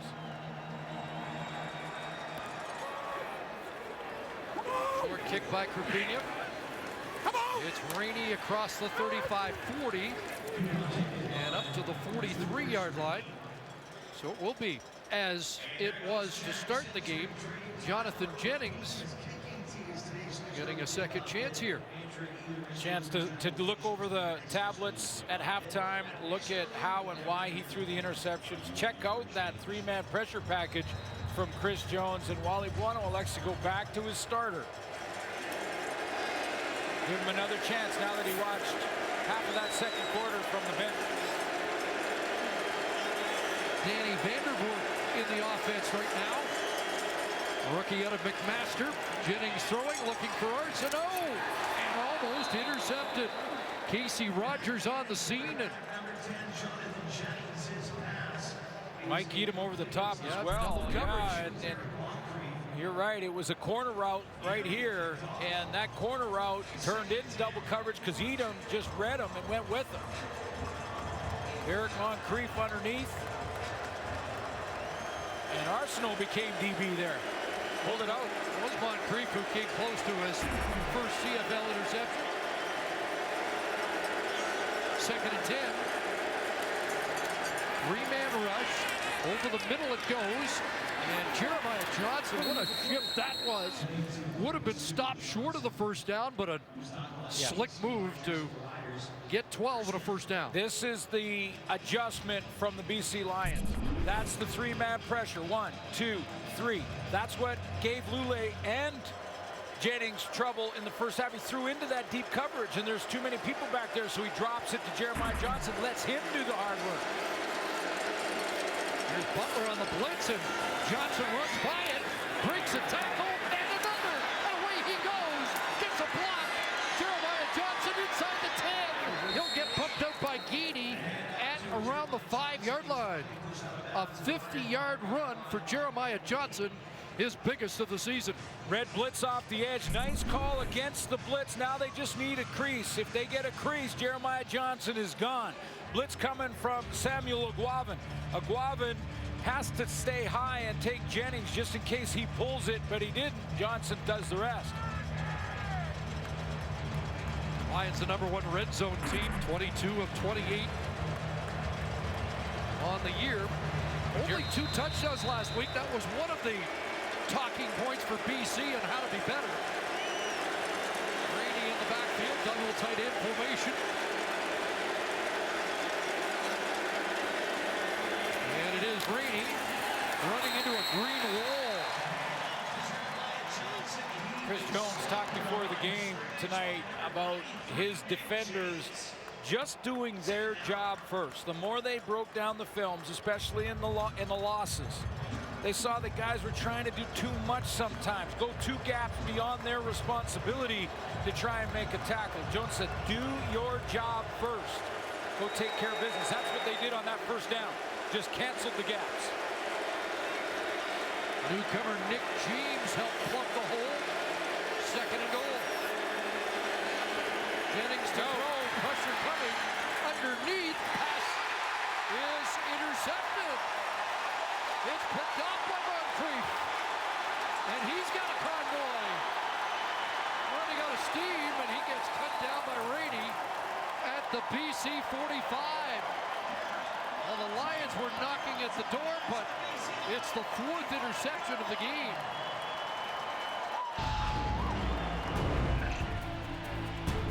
More pressure through the hands of Williams and into the hands of Moncrief.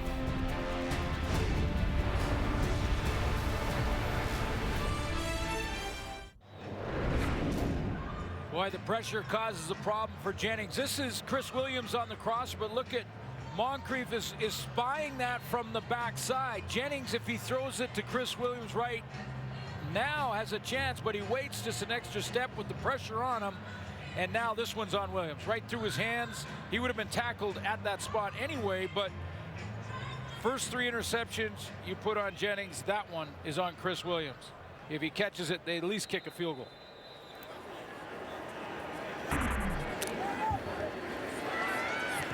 So the Riders have the football at the BC 48. Our CFL stats man Steve Daniel telling us the 29-point deficit, the most that the Lions have faced in 20 years, going back to 1997 when they trailed to Calgary 33-0 at the half. Hey, he was running full speed until that gas ran out. On my lunch. We're gone.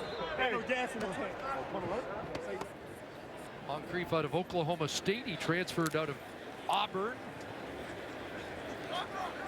And now has his first CFL interception in his debut. 2nd and 8. Glenn pocket collapsing. He's in trouble, and He is dropped. Elimimian gets home. Junior Luke was there as well. And Solomon Elimimian has his first sack of the season. Well, the good news for Lions fans is that they're playing with more intensity.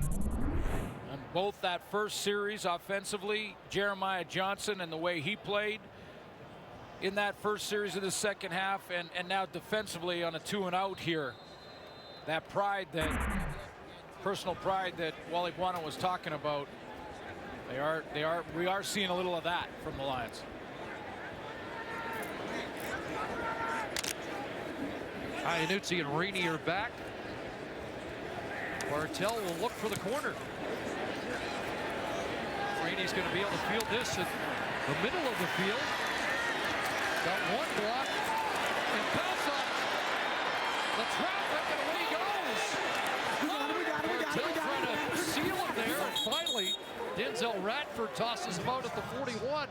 How did Rainey get away? A 34-yard return and a flag at the end of all of it. In a bit of a ruckus along the sidelines. Ed Geaney having quite a night. 3 interceptions, a pick 6. The hottest of the Rough Rider defenders. Captain Ruli Lambala draws an objectionable conduct flag at the end of that play. Yeah, he was talking to the officials down here. Go ahead and roll it. He's right there. He's talking to the officials, something about that hit out of bounds. Yeah, a little push out of bounds on Rainey. He didn't have a problem with it, Rainey. That late flag cost him 10 yards of field position.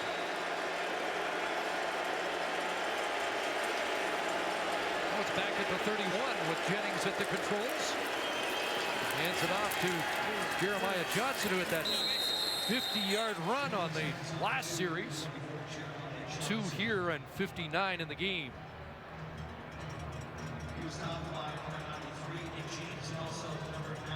10 carries, 74 last week. Second in the league in rushing. There's Big Nick James, the newcomer, 6'5", 320, taking over for the injured Zach Minter. There's the 3-man front we've been talking about. Yeah. 3-man rush, 2nd and 8. Jennings on a roll, and he just throws that away. And he's not finding anybody downfield. Well, this is the other issue for the Lions on that 3-man pressure. The 3 men are getting there. They're causing Jennings to retreat. They're causing him to rush throws. And that's outnumbered. The Lions outnumber in protection those 3 men by 2. It's all day, man. That's 5 on 3. It's going to be a real tough game. Willie Jefferson along with A.C. Leonard, first and foremost, are getting there with just 3 men. High Long's kick, not a long one. And the return by Jones. There was big contact downfield, and Jones dropped at the 47-yard line. Kevin Glenn having a big night, a bounce back performance by him and the Rough Rider offense. 4-touchdown lead here, early 3rd quarter.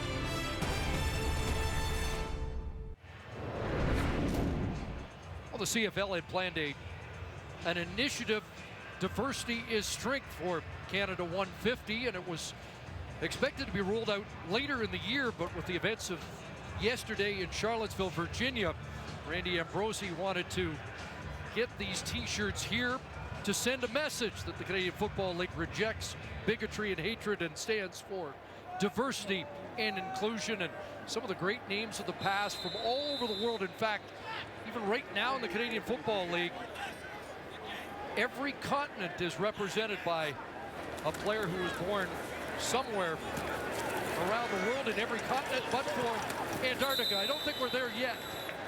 Haji Razuli from Iran is on that. Guano's name is on that t-shirt. Native of Potenza, Italy. Bobby Khan, his family from Pakistan.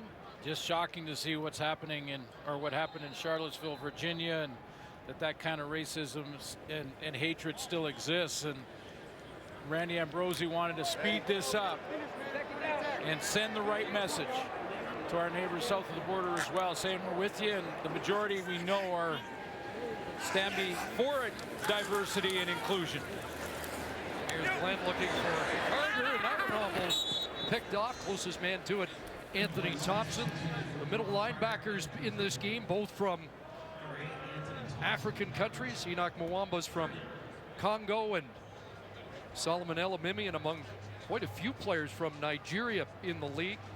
Mike Edom also a Nigerian born, as is Mika Awe of the BC Lions. Diversity is strength. Great decision by Randy Ambrosi. He's made a few already, hasn't he?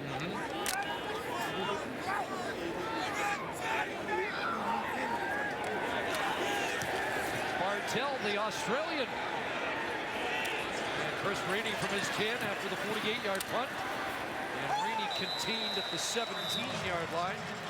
Another long field for Jonathan Jennings. His first 8 possessions, 3 2-and-outs, 4 first downs, and 4 interceptions. Yeah, Jonathan Jennings, I mentioned 17 and 10. 12 of his 27 starts coming into tonight, he has thrown for over 300 yards. Just a great start to his career. This is going to be the low point. Even if he can find a way to bring this team back, there's plenty of football to be played here. But boy, it's been a rough ride. 4 picks by Jennings. There's a guy sitting in the studio I know understands how that feels. It's tough to fight those negative thoughts off right now, I guarantee you that. Jennings can't find anybody. Antigua on the prowl again, but Arsenault with the catch, and he got drilled by Samuel Mwavan. Well, and the other thing, Chris, is like guys like Ed Gainey and Mike Edom back there, Crescent Butler, they are now in that feeling like they're going to go after everything. Like they just get that confidence level goes through the roof. You think that that's your ball when it leaves Jennings' hands. Second and 1, they sneak ahead, and Nick Moore is done for the game. He was injured. Brian Burnham unable to suit up for this game, so that receiving door has taken a hit. See Brian Burnham signaling in. Top player last week. Foot injury this week in practice. He's said to be 50-50 and could go. First down for Jennings, and this play doesn't get off. But you know, you could see it right out of the gate. Even though they still have Manny Arsenault, Right. Nick Moore moved into that spot. That's Procedure. BC number 50. 5-yard penalty. Remains first down. Kirby Fabian moved. And that's not a bad move at all to have Nick Moore in there, a guy who's already had a 200-yard game this year. And then you get more playing time for Chris Williams in game 2 for him. So when you look at it on paper, you thought Brian Burnham, yeah, that's a big loss, but they'll be fine. It has been a different receiving corps. I mean, a different offense completely. Just they don't seem to have that confidence level that we've seen when Burnham's in there. This is the team that was #1 in yards per game coming in. Slant pattern to Williams. He has the catch. Well, and they haven't been able to get time to get Chris Williams down the field either. This is part of the issue. I mean, he's all by himself against press coverage. Now, this is the first one. You want to get him on the slant against press. But if they keep doing that and bringing Casey Rogers up like that, now they want to get him in behind him. Third catch for Williams. 8 there. 2nd and 7. Pressure again. Jennings throws incomplete. Intended for Johnson. Well covered there with the Guavin in his hip pocket. How many times has Jennings thrown the ball in this game tonight in this fashion? Going down, basically. Just watch what Jennings is dealing with here. Now, this is 4-man pressure, but it's still 4 against 5, and he's trying to throw it as he's retreating and getting hit. We've got him with 11 hurries, 11 hits, sacked 4 times. Wow. Wow. That's a game. That's a full game. And he's only been out there for half of this game. A 55-yard punt. Christian Jones is feeling it again. His second big return back into Lion territory to the BC 45-yard line. Everything going right for the home side here tonight. Christian Jones, a newcomer. And he is establishing himself. After the play, a check. Been the Riders Hey, lowering the 205, boot. man. 205, Adamsville, Alabama, Birmingham, man. We repping every day, all day. Believe that. Was a penalty at the end of the return, an objectionable conduct call. Viewers down in the States watching on ESPN tonight. A little shout out to Alabama, Birmingham. Chris Jones, native of Tennessee.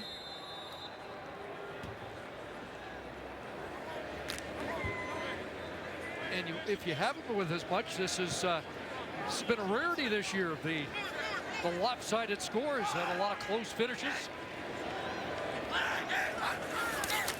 This one in the surprise category. Purifoy stepped up, a hit there on the running back Marshall. Cameron Marshall with 8 more, now 43 yards on the ground. Well, now the Saskatchewan strategy is to grind the clock a little bit too. They got the lead, grind the clock, time of possession. Don't give the Lions any hope with too many possessions offensively. Well, the big boys like to just start leaning on that front hand. At 50% on second down conversion, 7 for 14, a fake to Marshall. They go to Bang, who has the catch, gets spun back by Stephen Clark, but forward progress was beyond the enough for a first down, and it's the initial first down for the Roughriders here in the third quarter. Yeah, up at the top of your screen here, working with Dembski side by side, both on quick slants, and that's the read for Kevin Glenn to judge. Take a look at the secondary, see which Lion defender was further off of their man, and that was Clark on the outside. Another guy went to school in Tennessee at Vanderbilt.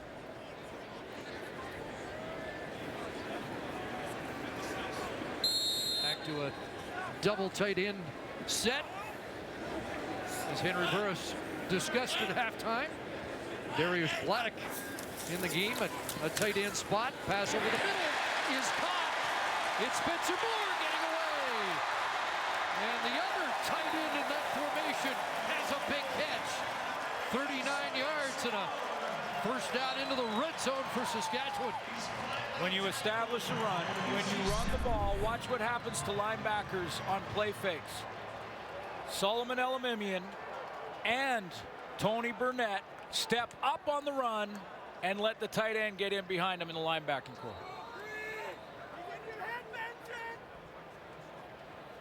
Nice call by Steve McAdoo. And Jarius Jackson down there on the sideline as well. First and goal. Fake to Marshall. Into the end zone. Touchdown. Duron Carter with another touchdown. And a souvenir to a guy wearing 89 in the seats. Well, I think the guy in the seats initially dropped it, but Duron Carter did not. Fourth touchdown in 3 games for Carter, his 5th overall. But Glenn, too, getting a little bit of pressure this time, which he hasn't seen a lot of in this game here tonight from Purifoy. Throws off his back foot and brings Carter back to the football.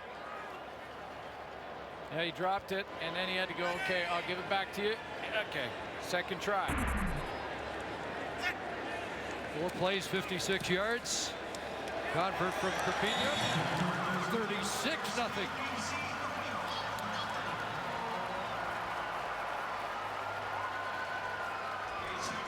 Come on, pay for this.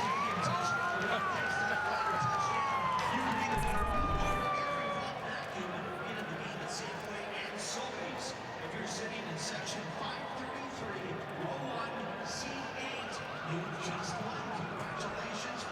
Not the highlight really had the last time at Mosaic, but back in the end zone. And well, that last highlight reel one a couple games ago against Toronto went to Paige Hansen. He wasn't sure if he was allowed to keep the ball, and he gave it to the young guys. Canadian politeness. Exactly. Well, they connection was hard to make for the first 4 games. As you can see, just 50% of the targets, but in the last 2 games, they warmed up. And in this game, another touchdown catch for Ron Carter. Best receiving score in the CFL. Hands down. We know it. Saw Odell Beckham practicing the backhand one-hander in warm-up yesterday. So the word got around. Yeah, they do it here too. Rainey, a return that is contained inside the 30. Keenan LaFrance downfield on that special teams cover.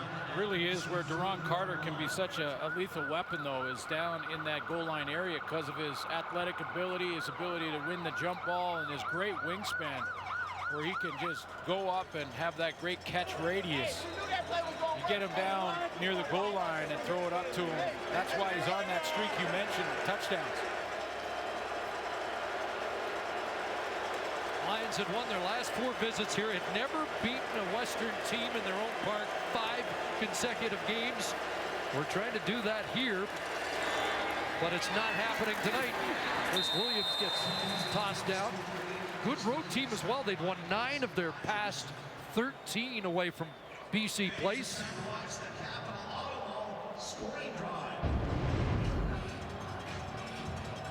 That's the 4 straight road games against an opponent. Trying to make it 5 in a row, but they ran into a buzzsaw here tonight at New Mosaic. 2nd and 3. Complete. First down. Rainey gets away to midfield. Rainey's become more and more involved in the offense, Chris, and that's a good thing for Lions and Lions fans. Once he has the ball in his hands, boy, he's magic with it. I think, though, and this is just, you know, an opinion, that it takes away a little bit from his return game, and his averages in both the punt returns and kickoff returns has dropped. Nevertheless, number 1 all-purpose. Yeah, because he is such a threat in every department. Pass for Arsenault is low and incomplete because of more pressure on Jonathan Jennings.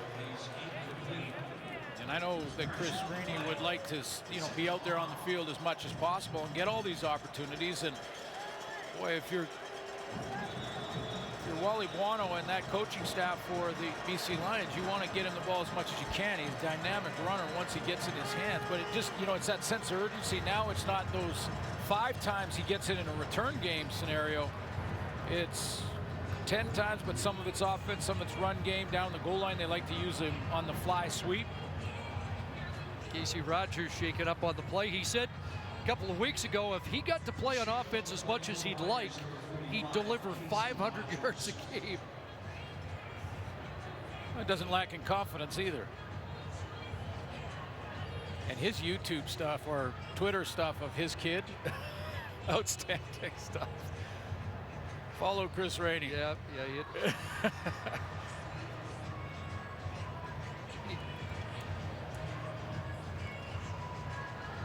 While Casey Rogers gets worked on, we'll remind you to watch Canada's #1 newscast with Lisa Laflamme weeknights at 11.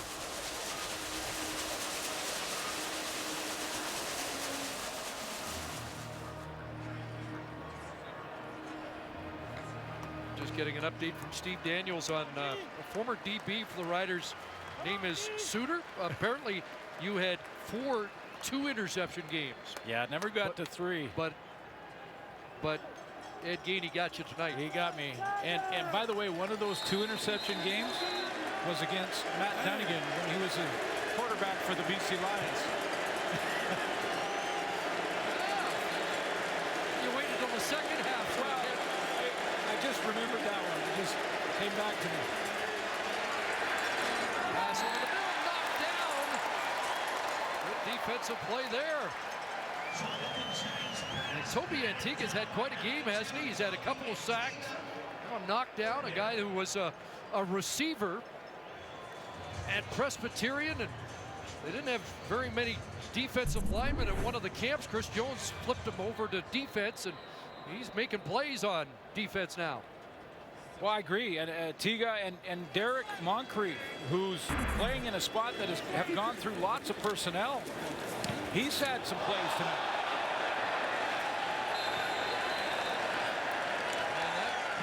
Both going out of bounds. We neglected to mention that Duron Carter went into the game at corner for Casey Rogers on that last defensive play. An 18-yard punt by Ty Long. Everything going wrong. Dylan Grondin is on the illegal limb. punt out of bounds. BC number 1. 10 yards will be added at the end where the ball went out of bounds. First down. And the significance for Saskatchewan, the Grondin injury, he's the backup kicker tonight to Tyler Krapina. Krapina came off early too, came back early because of another injury. So it's see if Duron Carter's going to play corner again. It's going to be a two-way Duron.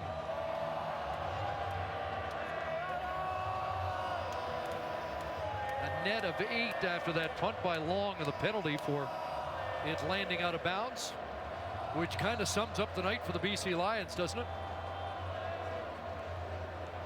Yeah, and Ty Long had hit a couple of first half punts, big punts, but just guessing, but if Carter ever came up with an interception tonight, that would probably rank right up there with the backhand one-hand catch for him, wouldn't it? He's telling somebody about it right now. I think he's making his own predictions. So Grondin to the sidelines in the late stages of this third quarter.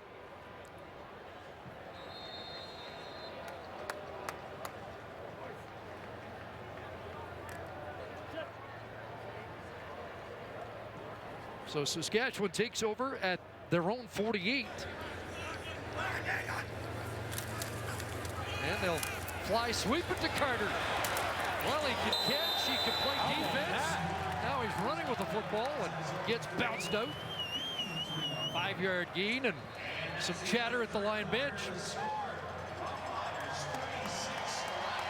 Final play, third quarter. Lions have still not been able to put a dent into the home side in this one. They came close, but for an interception down in the score zone. Carter a touchdown, 36-0 through 3 quarters.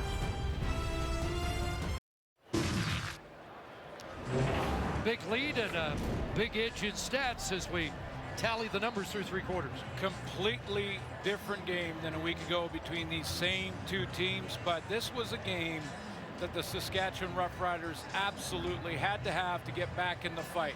They knew it. There was that sense of urgency. Chris Jones, as I mentioned, said, time to stop talking about it, time to go on the field and get it done there, and they're doing it tonight. Had to have it for a few reasons, just to keep pace in what's been such a competitive division, but I think they needed to send a message to this crowd.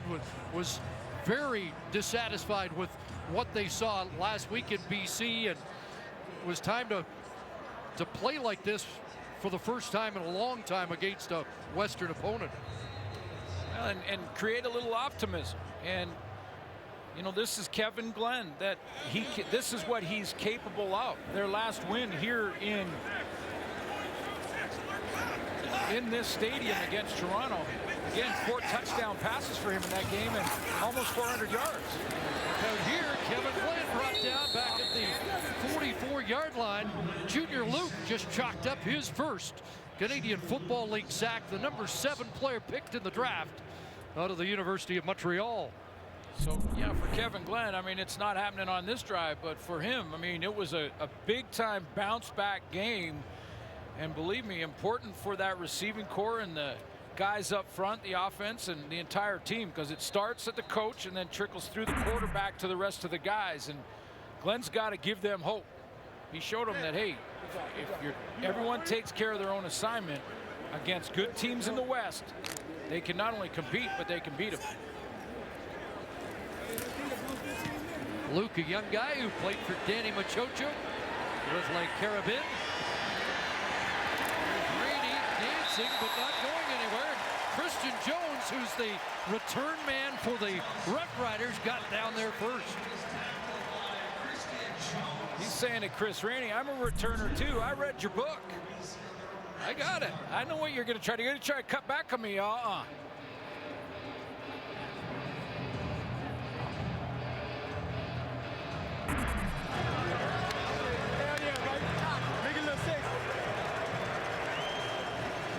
Casey Rogers is back on the corner for Saskatchewan.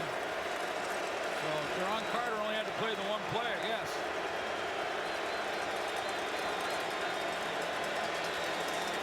Lions start inside their 20.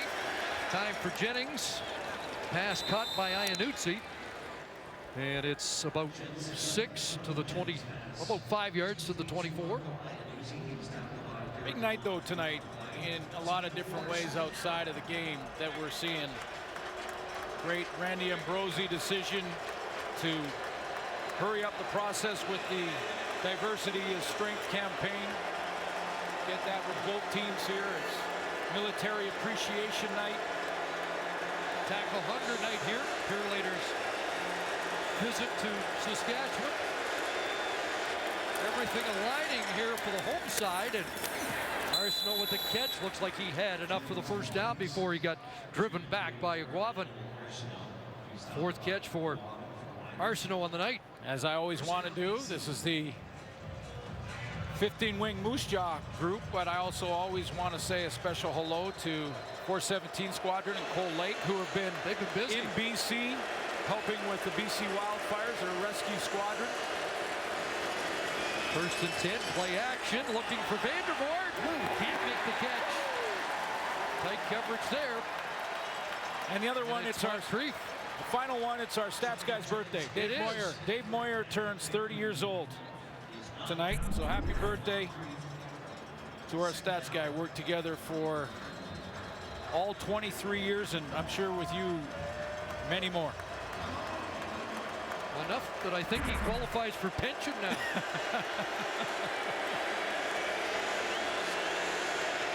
He's had to deal with a lot of numbers here today. Second and 10. Jennings got an open receiver. It's Arsenault. Aguavin there will usher him out the Lion bench. But another first down so the BC offense can stay on the field. Boy, and what a night for Ed Gainey. There's on this play, it's really time in the pocket that gives Jennings time to find this. It's a deep out by Manny Arsenault. But what a night for DB. 3 picks and a touchdown. Jennings again. Chris Williams tossed down immediately by Rogers. Ball popped loose. By the way, the record, Rod Hill had a 5 interception game in, I believe, 1990. We have not had a 4 interception game in the league since 1986. Large group. Well, you dream about that. As a DB, you dream about a night like tonight. Ed Gainey had more offense than the Lions in the first quarter with his 1 return for a touchdown. Second and 6. Throwing deep for Chris Williams in stride. And it's a Lion touchdown. No, they are going to give him the touchdown. They gave it to him. They thought about it. Little double clutch at the cone, but the official does raise his arms, and Williams tells Mike Edom, yeah, I broke the plane. It'll have to be confirmed by the command center. Let's have another look. Full blitz. So it's 1-on-1. Now remember, Casey Rogers went out hurt. He missed that a couple of plays there, and I think he's trying to gut it out. He can't be completely right, because it's been a quiet night until now for Chris Williams. There's the stretch at the pylon, which should give Williams his first BC Lion touchdown, 33rd career receiving touchdown for Chris Williams. Shows you that speed again, though.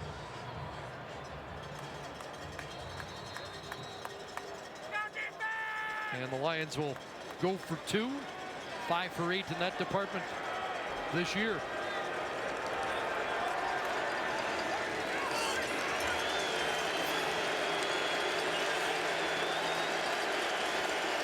Arsenault in motion. Looked like they were a little confused. Jennings into the corner for Iannuzzi, who makes the catch. Nice readjustment by Marco Iannuzzi for the two-point play. Yeah, it was Jennings that threw him open. He was covered on his route, so Jennings threw it with enough air under it and to a spot, and Iannuzzi made the adjustment. Last week it was the Roughriders who scored late to break a shutout bid. Tonight it's BC scoring early in the fourth quarter, 56-yarder. Jennings to Williams, and the 2 points for Marco Iannuzzi. I'm going to bring this up, that points for and against, Lions and Riders only play each other these 2 times, last week and tonight. And right now, it's a net plus 13 for Saskatchewan. So that touchdown's big for Chris Williams, and BC wants to keep at it, try and close that gap, maybe win that. A game within a game here, and on the return, Christian Jones is brought down around the 27. That was a 6-play, 91-yard touchdown drive by BC, and here's Kevin Glenn. 14 touchdowns on the year for Kevin Glenn. 13 of the touchdown passes at home. Yeah, it's a pretty nice new stadium, and it's been completely full for every game this year. Not a surprise there. But yeah, they put on a show offensively here at home. Let's go, I'll use the clock. We were told if there were empty seats, it's because the harvest is on and some of the farmers busy, but the folks who came are getting treated. There's another catch for Duron Carter, his 5th of the game.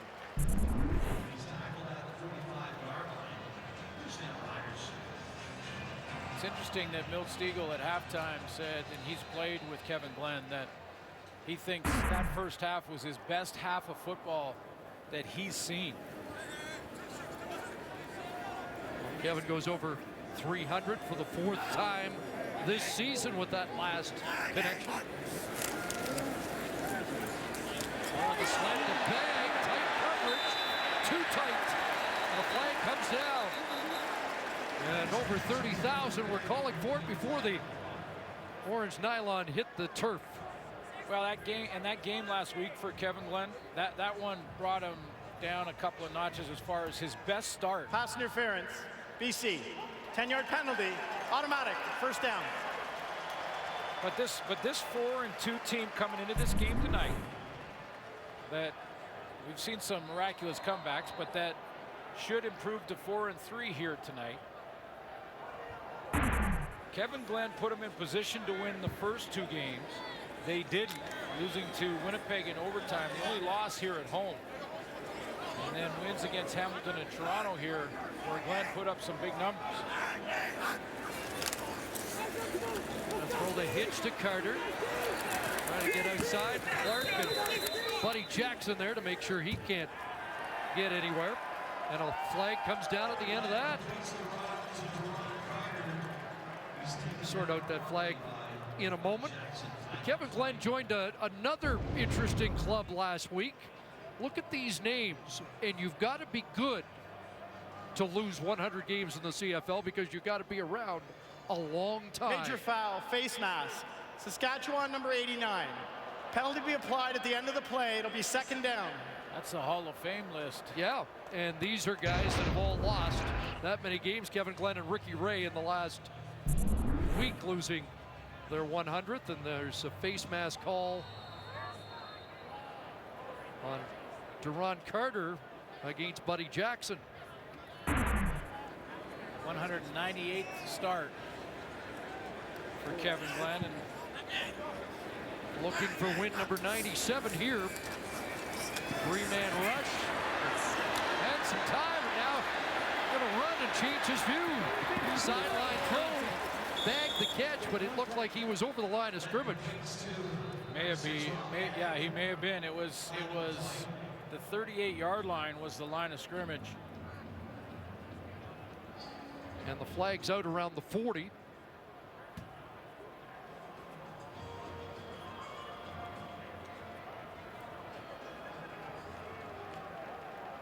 Or is it going against BC? It was actually closer when he was very close to that line. It looked like by his reaction that he thought that he was illegal over. Forward pass, Saskatchewan. That penalty be declined. 3rd down. was over the line of scrimmage. So there's your line of scrimmage right across here, and it's the 38-yard line. It'll be tough because it's not on one of the solid lines, but he's getting there to the line and lets go of it. Pretty close. They're ruling that was incomplete. Otherwise, they would have had to take the penalty, wouldn't they?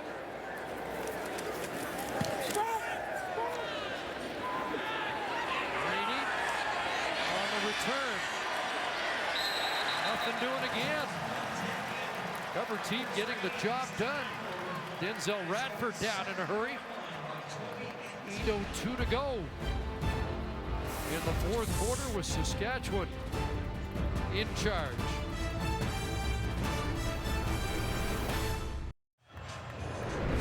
As we mentioned, it's Purelator Tackle Hunger Day here in Regina as the fans in a full house here, 33,350 showed up, and most of them brought some food for the local food banks as well. And as you can see, next up for the Purelator Tackle Hunger Food Drive will be the 18th in Vancouver. That's a look.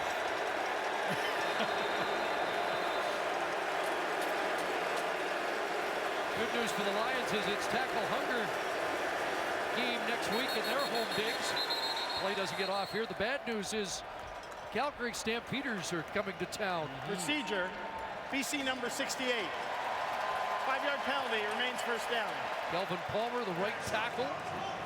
Wally Bono might be preparing his postseason or his post-game address right now. Well, by all accounts, Brian Burnham is not serious. We'll have to see on Nick Moore. But if what we're hearing so far is true, then they will be back for next week. That will help.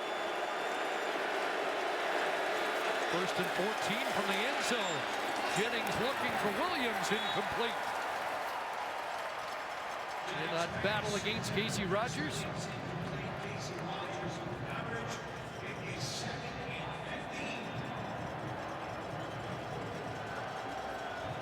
Thinking back to a game a couple of years ago, Suits, where you suggested when Ottawa was playing Saskatchewan that they should just keep throwing to Williams, and they started to. In the second half, they went one-on-one. Chris Williams against a now departed corner, and he ended up with 8 catches, 135 yards, and a touchdown in that game. One of his best as a Red Black. Getting second and 14, going deep, and too far that time for Iannuzzi. Well covered by Creston Butler, too. And they may have found a combination here with Butler at halfback. I know Chris Lyles it's his spot, but Butler's looked real good at halfback, and Derek Moncrief playing his spot at that will linebacker. By the way, that linebacker spot's gone through Sam Williams, Butler, Kevin Francis, Eric Dargan, and now Moncrief. Moncrief has an interception tonight.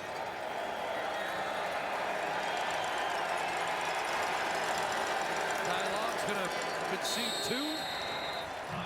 So it's a 30-point lead for the Roughriders. 7:07 remaining here in the fourth quarter.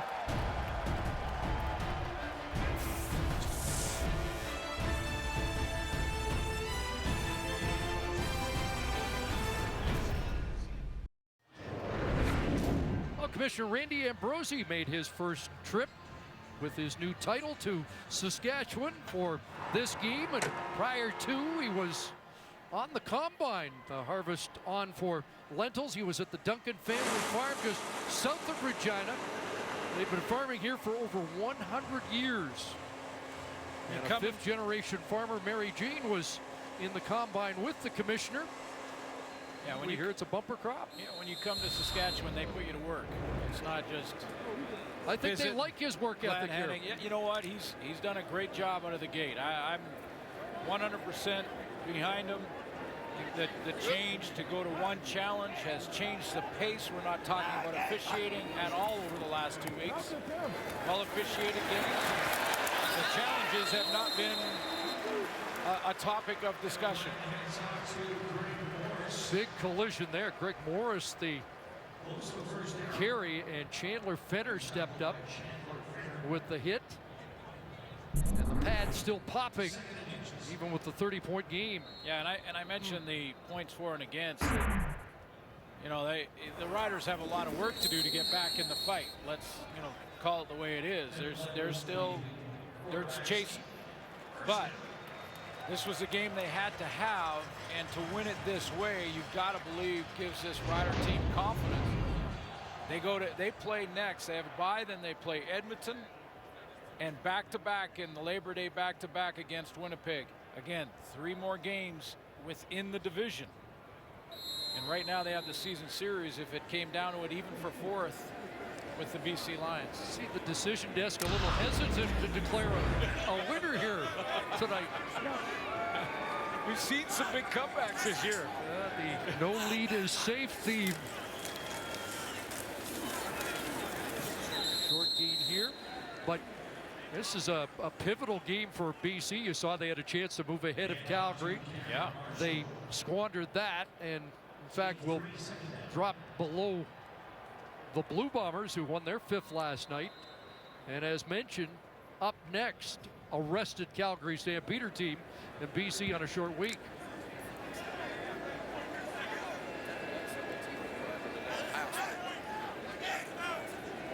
By the way, the Roughriders getting set for their 2nd bye already. There's Marshall unable to bring that in with Elimimian in the vicinity.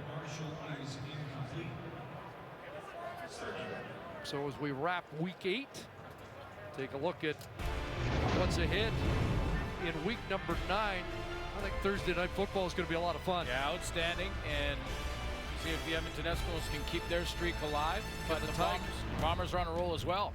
Ottawa, Hamilton, both teams desperately needing a win, and a rematch between Montreal and Toronto on Saturday.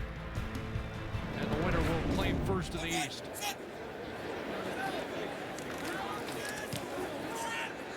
Bartels sails this high.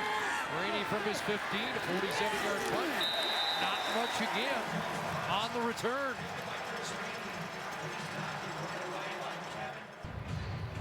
Well, overall team win for this Saskatchewan Roughrider football team. Kevin Glenn's played great, over 300 yards. His defense, outstanding. You're just joining us, Ed Gainey, 3 interceptions, 1 return for a touchdown in the first half.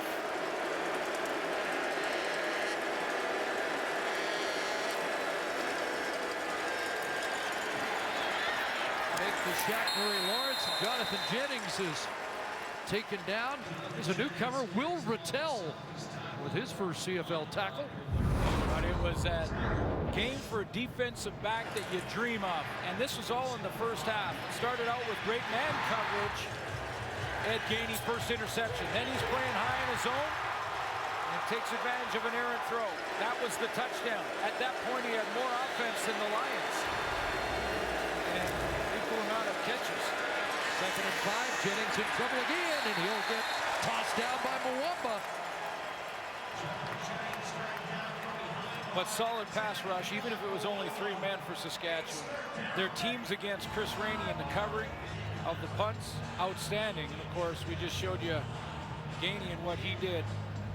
And then Kevin Glenn's 300 yards. And some questions about the Lions offensive line, who were 8th in the league in sacks allowed coming into this game. Stepped up last week, but quarterbacks have been under duress all night long. Ty Long's punt bounces at midfield. Be a no-yards penalty, but Christian Jones going to get more than the 5 yards, and then a penalty at the end of it as Jones got a late hit and was a little slow to get up. So we'll sort out the flags as we hit the 3-minute warning. Saskatchewan up 38-8. Bouncy nice. Keep that 45 on my hip. Boy, right here. Got 14. Well, Brandon Bridge is going to come in. There's a couple penalties by the Lions on that kick return by Jones. Late hit here out of bounds. Herdman, their top tackler on special teams. A little frustration there, and Brandon Bridge get a couple of reps here. Be the night for Kevin Glenn. You're not going to start anything tonight, are you? Well, I didn't start it last time. I just got the conversation started, not to suggest that that was what they should do. Well, you got Kevin Glenn going. Brandon Bridge, couple of touchdown passes last week. Looking for one here. Tried to throw the jump ball up for Duron Carter, incomplete. Interesting stat from Steve Daniel, who told us that Brandon Bridge, with his second 2-touchdown game as a Canadian quarterback, the last to do that prior to Bridge, Bob Torrance in '93. So it's been a while.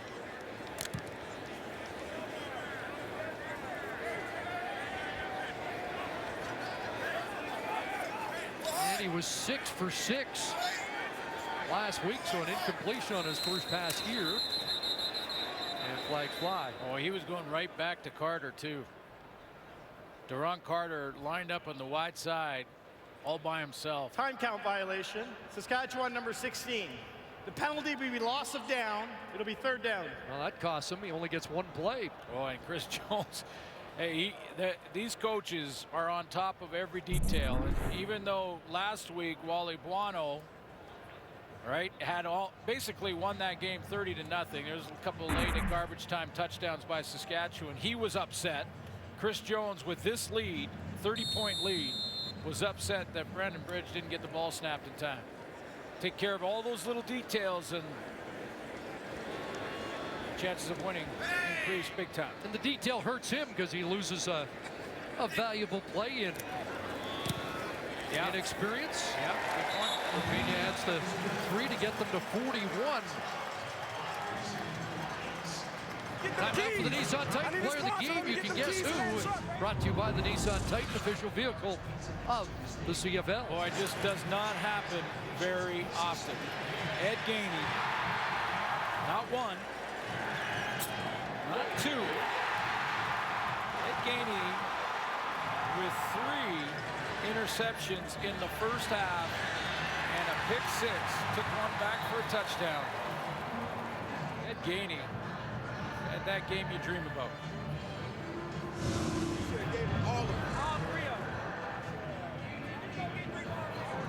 I just heard someone on the Rider bench say, I think you should get all 3 of them. You get... I need the keys to the truck. Hey, Don Narcisse, call me. I need a truck, bro, for real. It's bye week, man. My family here. We need the wheels. I don't think you get the truck. Capital. Capital. At the same time. Capital. It's fun when you win. Honorable mention to Kevin Glenn, 4th 300-yard game of the year, 320 yards. And 3 touchdowns. Here's Shaq Murray Lawrence with a return, and he's taken down. Mac Henry with the tackle at the 30. It's been a complete team effort here tonight for the green and white. Oh yeah, the cover teams, and they've been all over Chris Rainey. That's another big hit on the teams. Yeah, you're right. This is their best performance when you look at all phases. Did you say something now? No, I'm not going to say what I said last time. Hey, Bridge. Tell them. We brothers. Friends. No controversy. Now we get the 3rd quarterback for the Lions on the night. Alex Ross is in, and he's seeing what Jennings and Lule saw. Plenty of pressure, and has to throw it away. Incomplete. Jonathan Jennings throws it away. Formation and quarterback number 9, Alex Ross for the Lions. He throws it away. By the way, it will be Kevin Glenn's first win as a Saskatchewan Roughrider against the BC Lions.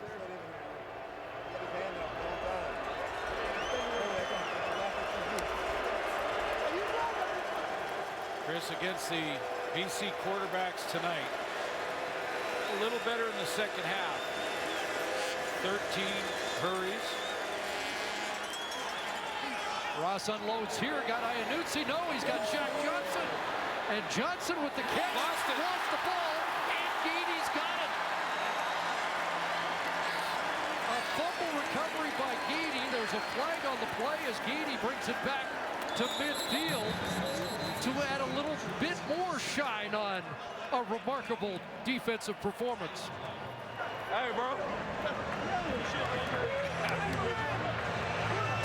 After the interception, illegal block, Saskatchewan number 10. 10-yard penalty. It'll be a first down. Well, it wasn't an interception. I don't believe this is. I think Johnson had he had run a few steps with the ball. Yeah. Yep. This is a fumble. Stripped there by Javon Johnson right into the hands of Gainey. And then an illegal block after he had possession. So it'll be a Saskatchewan ball and another turnover for Ed Gainey, created by Javon Johnson. But 13 hurries, 12 hits, 4 sacks on the night for the Saskatchewan defense. For real now. Show me some love, man. We call him Flipper. He's working on that truck. Greg Morris dropped down. I don't know if anybody's got him in the CFL fantasy. Yeah. How many points you get for that? I hope that I'm not sure that's a good cry. I hope that interceptions are at least close to touchdowns or point totals. Tough to come by. Just 2 coming into tonight for the Riders. They had 4, including 3 from Gainey. There'll be a lot of that. Yep. In Surrey this week, where the BC Lion practice facility, as they go over the video on this one. Greg Morris another carry. And this is not that one's loose. Was Morris down? Lions got it. Morris is saying he was down. And apparently that's the ruling. There's Ricky Foley in there. I might be old, but the old dog got new tricks. We make plays in many different ways. Right, you know what I mean? That guy. I don't care what they think. They know what Get time in the action this football season with CFL Fantasy. Build your ultimate squad. Challenge your friends. Compete to win weekly prizes. Go to tsn.ca/CFL Fantasy to sign up. Javon Johnson wanting to let you know that the old guy back there, big part of tonight's effort. I need one more, man. He wants one more. He wants one more. He said he wants one more.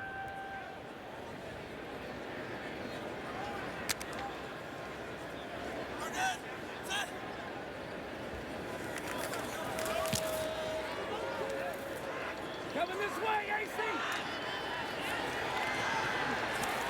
Rainey, couple stutter steps, but still can't find a crease in that cover team tonight. And this isn't the BC Lions.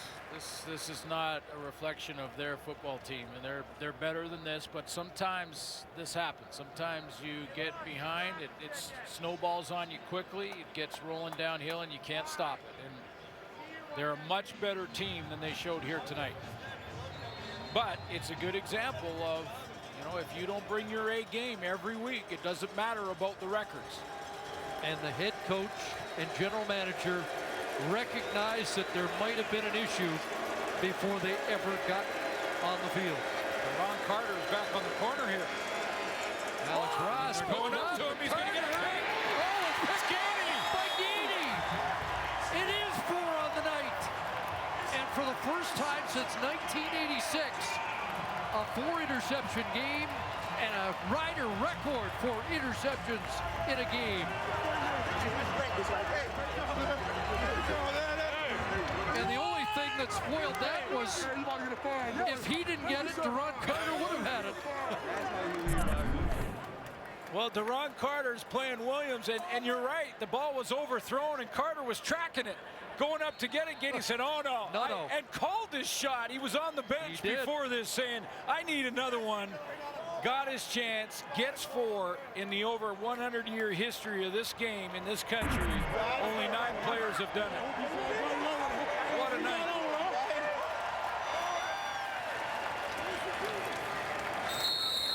I remember James Johnson in the Grey Cup in 2007 at the 3-interception game. We mentioned Macho Harris in 2015 at 3, but a Rider record, and as you mentioned, Suits, 4 interceptions in one game joins Don Southern, Art Johnson, Peter Ribbons, Al Brenner, Chris Sigler, and Les Brown. Terry Irvin as well. I need some wheels. Some great names in that bunch. And not since Rod Hill's 5 in 1990 has anybody had 4.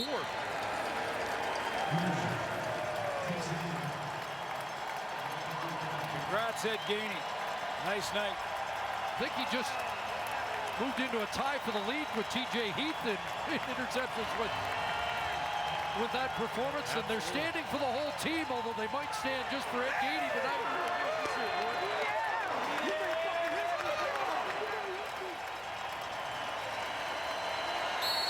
Ball game, and the Roughriders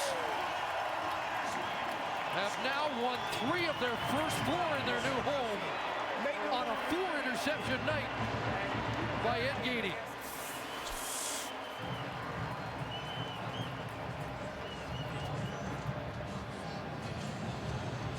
Back-to-back games. It was all BC last week, but the tables turned here tonight. All Roughriders from the outset as they improve their record to 3-4. Stay with the pack, and the Lions drop back with a loss that hands them to 5-3. That's the story. 41-8 the final. So long from Mosaic. SportsCenter is now.